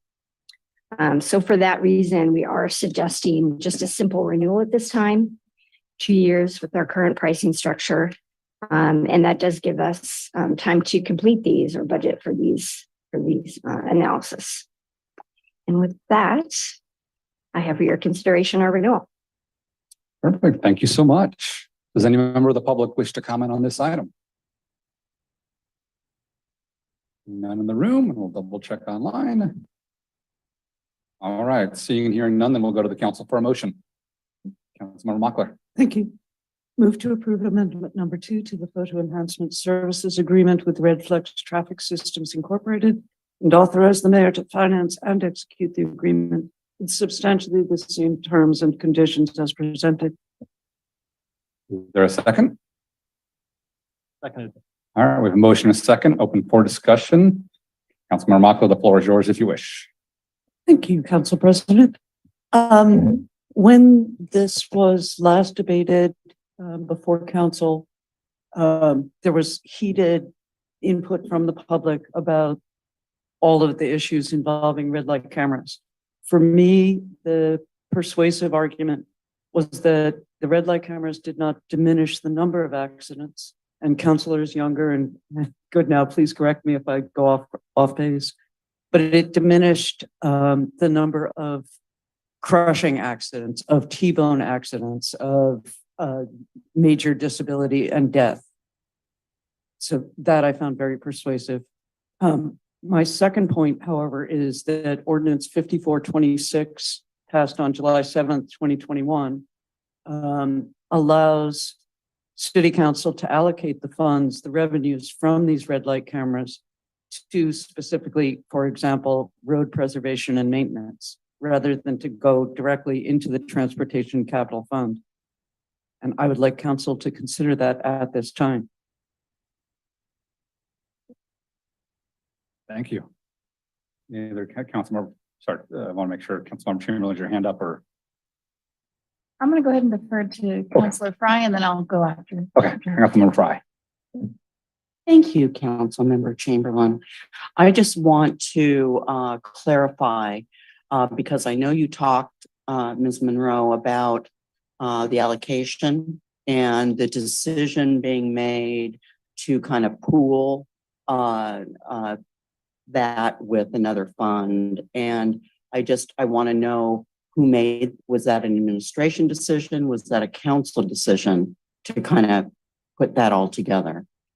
I believe that actually occurred during our 2022 budget session, and it'd probably be a council decision. Okay. Thanks for that clarification. Councilmember Chamberlain.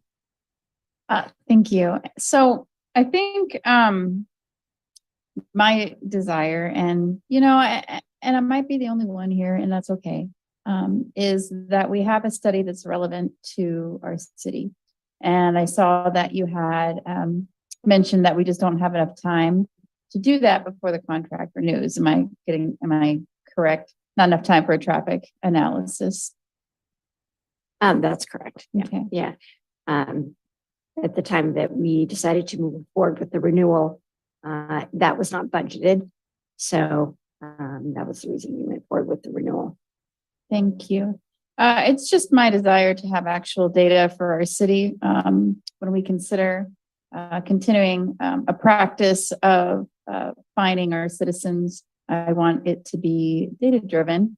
I understand that there is data that exists from other municipalities, and Councilor Mochler was mentioning the severity of the accidents in the data that we provided from other areas, that the severity had decreased.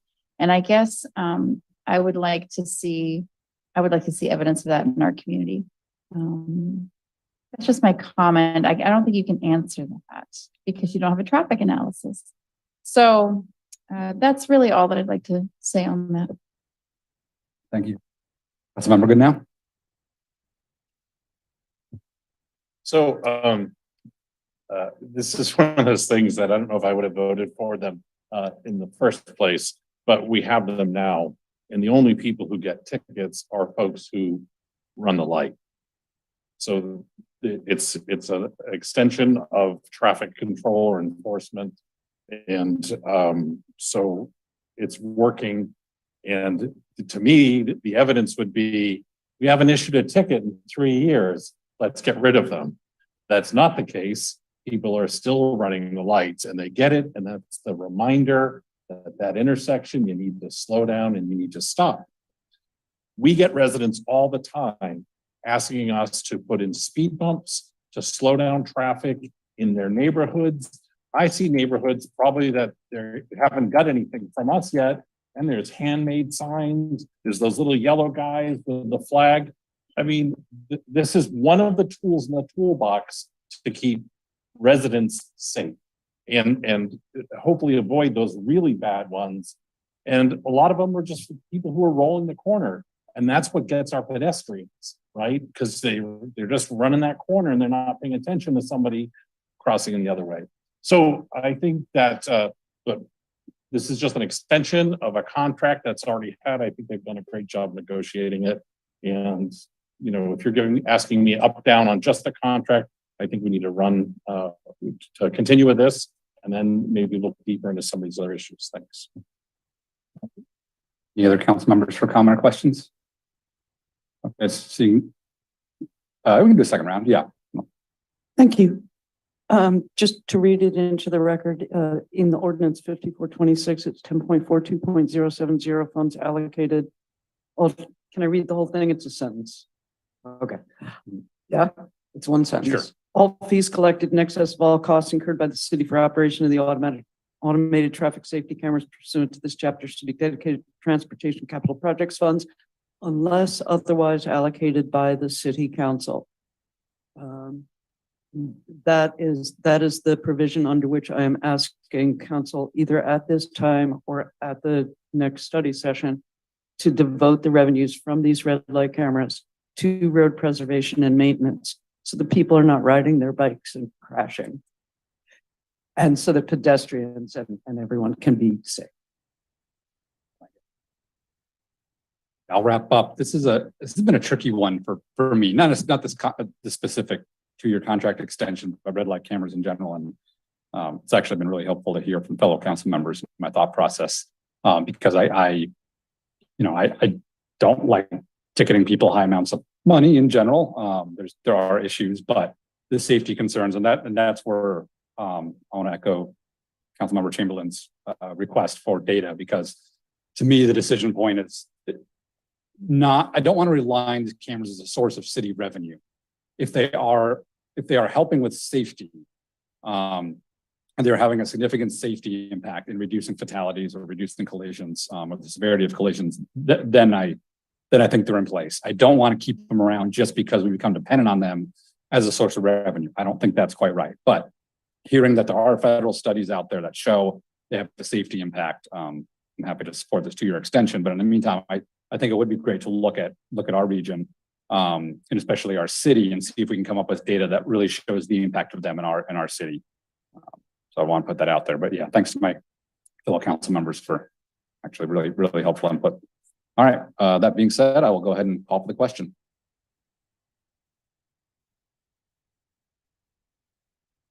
Councilmember Dennehy, Yes. Goodnow, Yes. Mochler, Yes. Younger, Yes. Chamberlain, Abstain. Fry, Yes. Coughlin. Yes. Let's see, 6 yeses and 1 abstention. Motion carries. All right. That concludes general business. Next, we'll move on to council reports. Council reports are an opportunity for council members to provide an update on any issues or events taking place in the district, events they've recently attended or plan to attend, or speak on any other city-related topic. Since this is the first council meeting of the month, we'll start with Council Vice President Jennifer Chamberlain. Hello, I have a couple of pictures. Let's see, I've even got a little bit of information. Check that out. That is Lions Field. That's the first line that was put in. Director Elevato clarified for me that that was a water fountain, which that's not the water fountain. But there was a water fountain once at Lions Field. This was installed on May 10th, 1967. It has since been replaced, but I just thought it was cool. It was on social media. And so that's the first lion put there in 1967 by a donation through the, through the Lions Club. And boy, our park has really grown and changed in that time. But as I look at this old picture, I can still see like remnants. When I go to the park today, I went to the park today, I could see, old school. I just really like this picture. Then I just got one more picture. Happy Pride Month, everybody. I know we all are excited for different kinds of festivities or just honoring this time of month. But I just wanted to throw that out there. Wish everybody a happy Pride Month. Just a reminder that, this is just a time to celebrate love and diversity and inclusion and acceptance. And I brought my pride flag to wave today. And I want the record to show that that I'm the one waving the pride flag today. And so that's really, I want to say I have a couple of personal comments. It was really wonderful to see a packed house for Streeteries. I think that they're a welcome addition to the culture outdoors, and I'm excited to see how we can make them fit in compliance and safety, and also to continue community inclusion.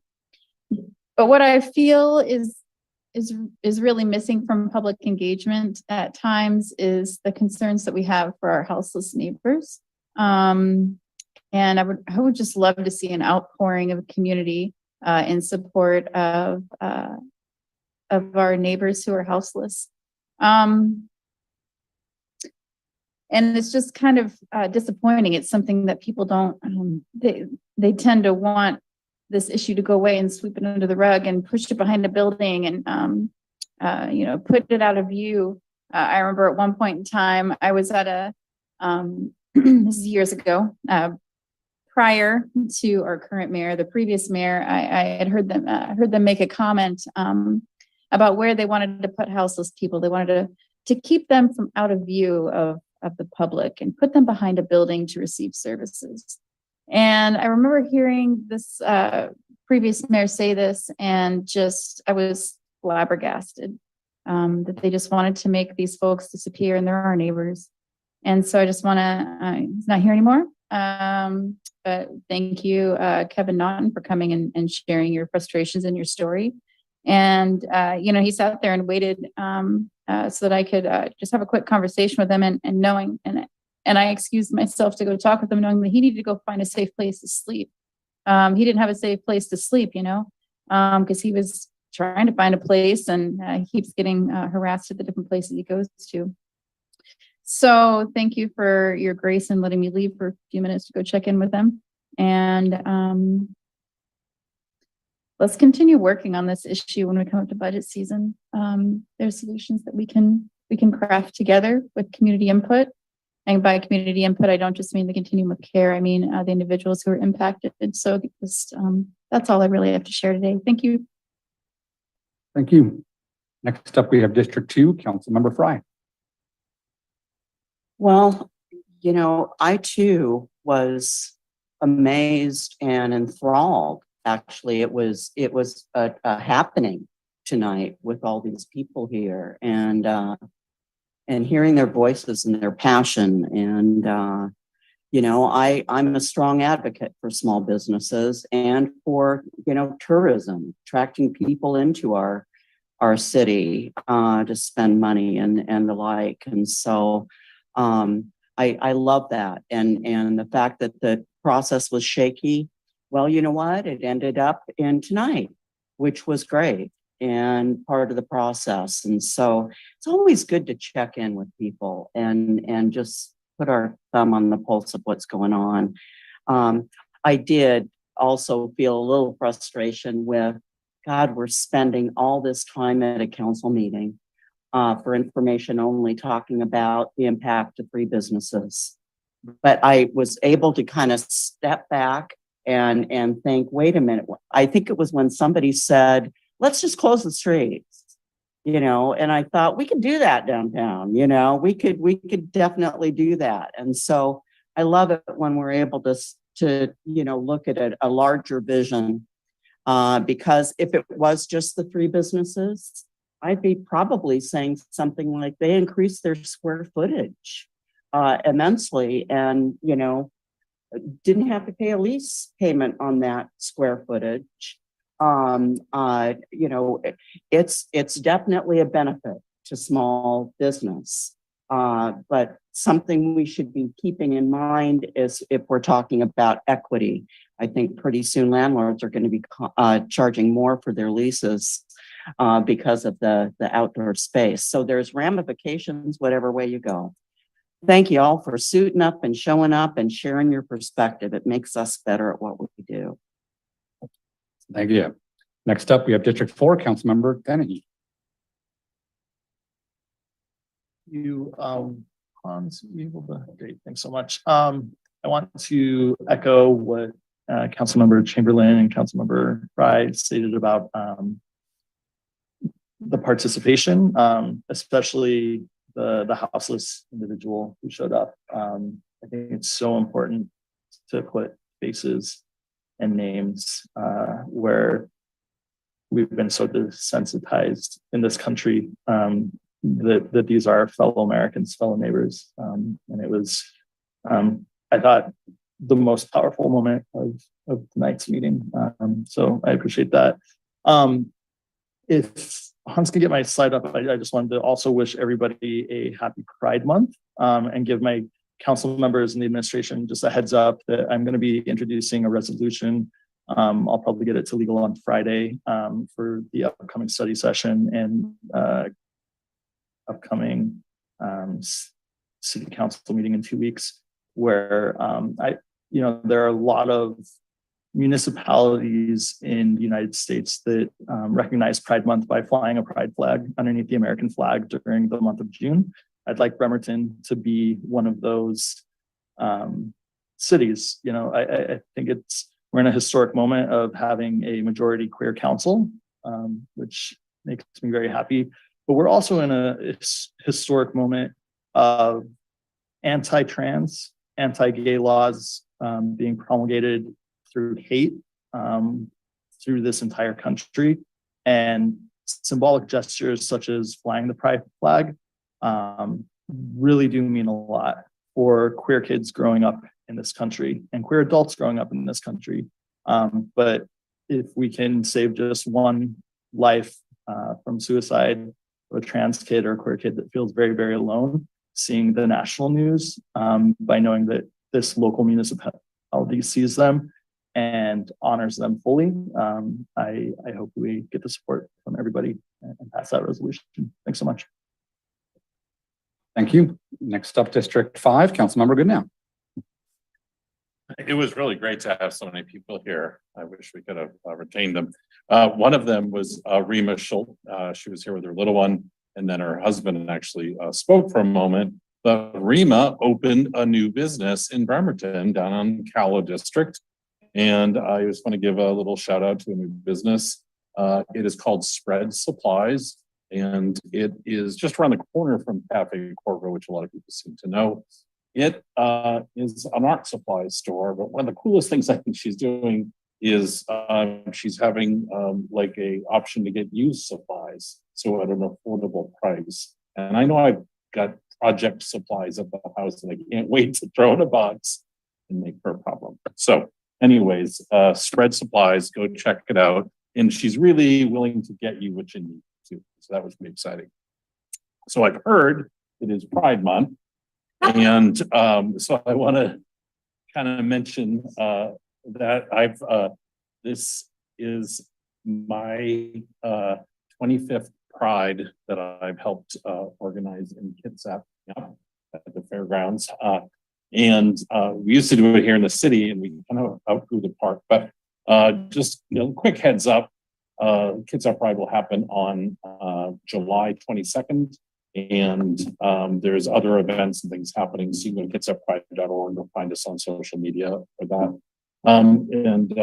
Thanks for the comments that were already made. It's a weird time. You need a flag to fly in front of your house, let me know, I can get you one quick.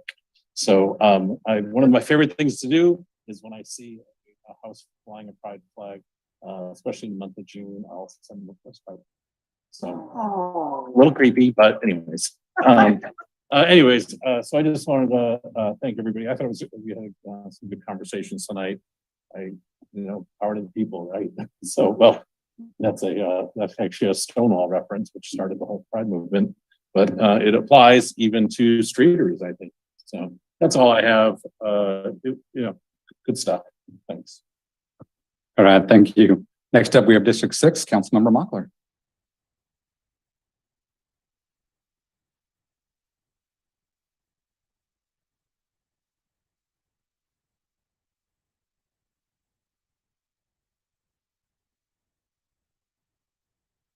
You're on mute. Ever since the emergency declaration was lifted, I've been having these monthly town halls, not huge attendance, but it just keeps building. The next one is the second Monday in June, which is June 12th. I hope you will attend and invite your friends and your neighbors and everybody you know to come. Next slide, please. So you're familiar with this by now. This is Lulu Haddon Park from the far end where the community garden used to be. And on the right side of the photo, you can see the two cars that are parked there. Mine is one of them because even though I live 3 blocks away, it is a dangerous walk with a small dog to get there. So I drive her over there. At the end of this, we're looking at where the playground used to be. I'm going to very respectfully disagree with the city's policy of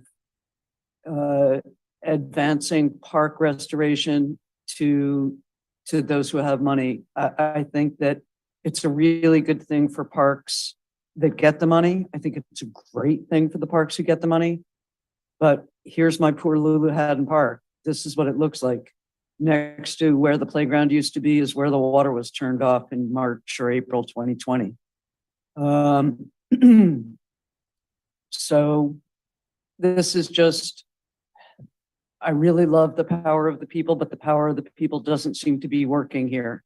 People are going to Evergreen or Kiwanis, whatever park they can drive to. That was most of what I had to say, except that the geotechnical survey has been done at Lulu Haddon.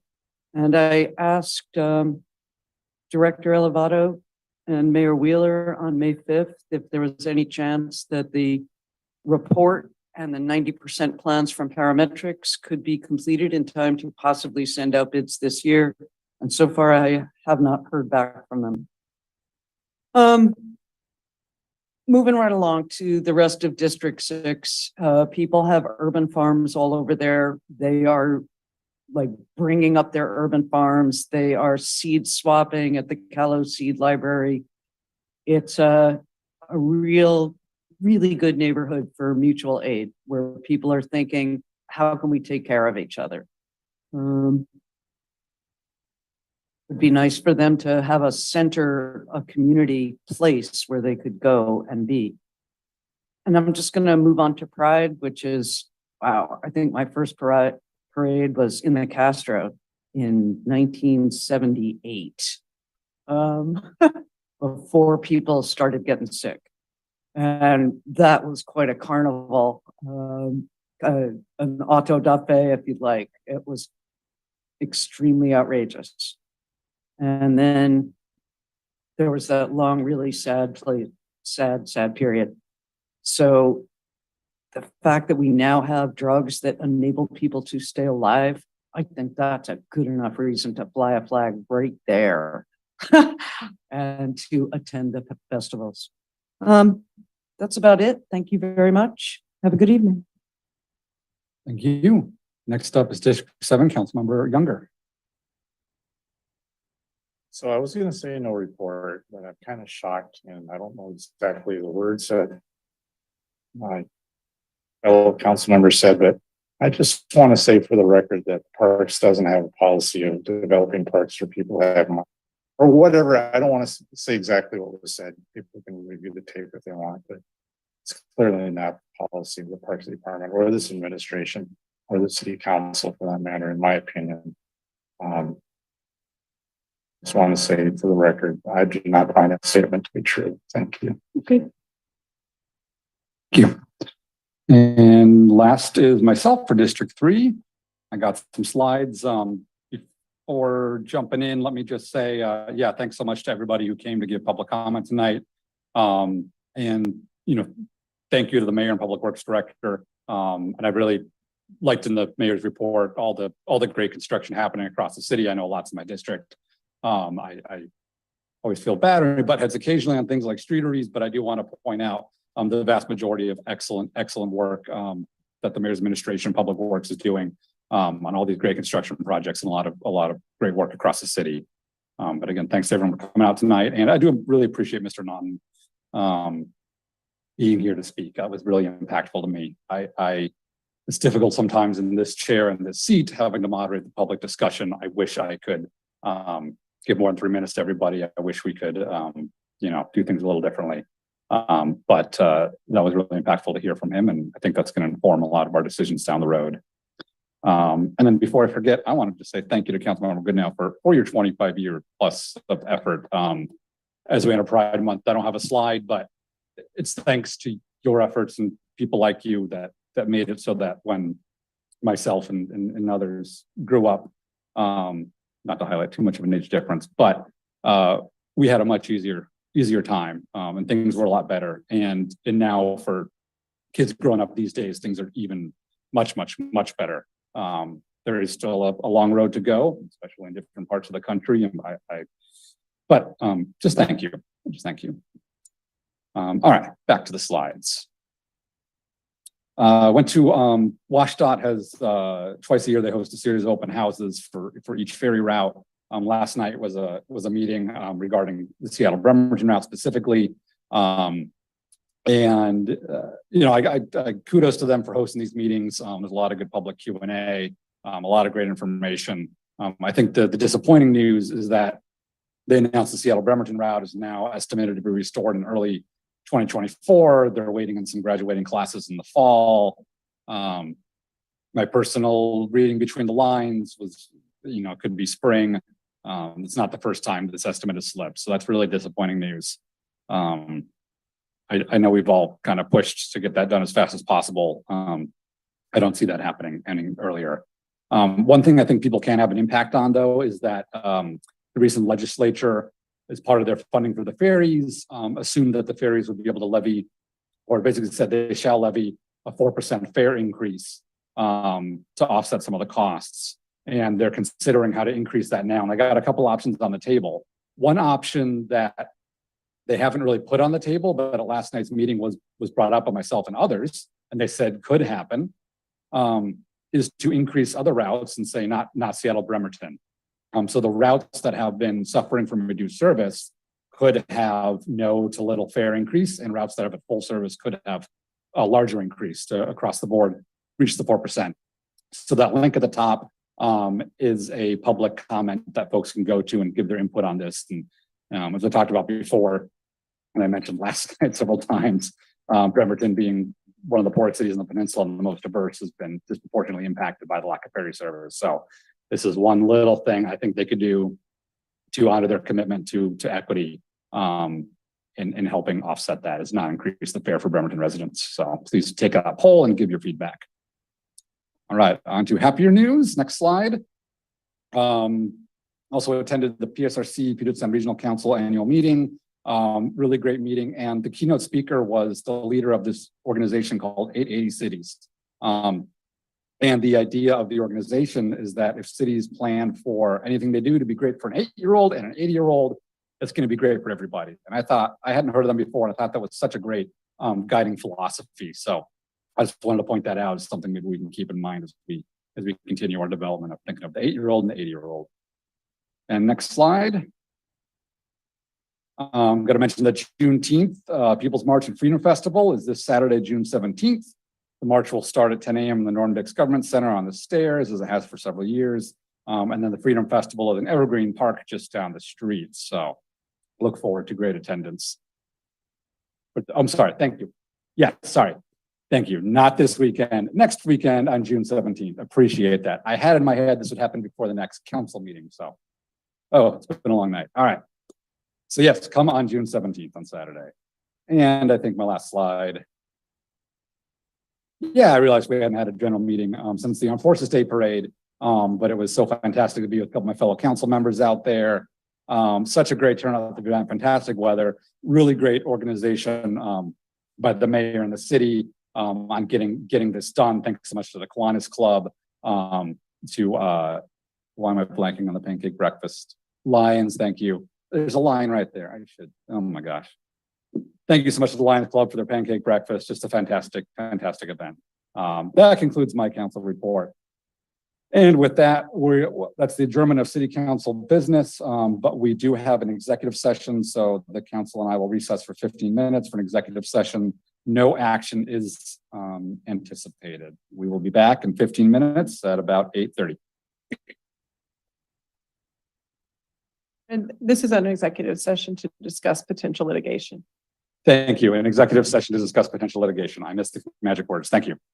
Recording stopped.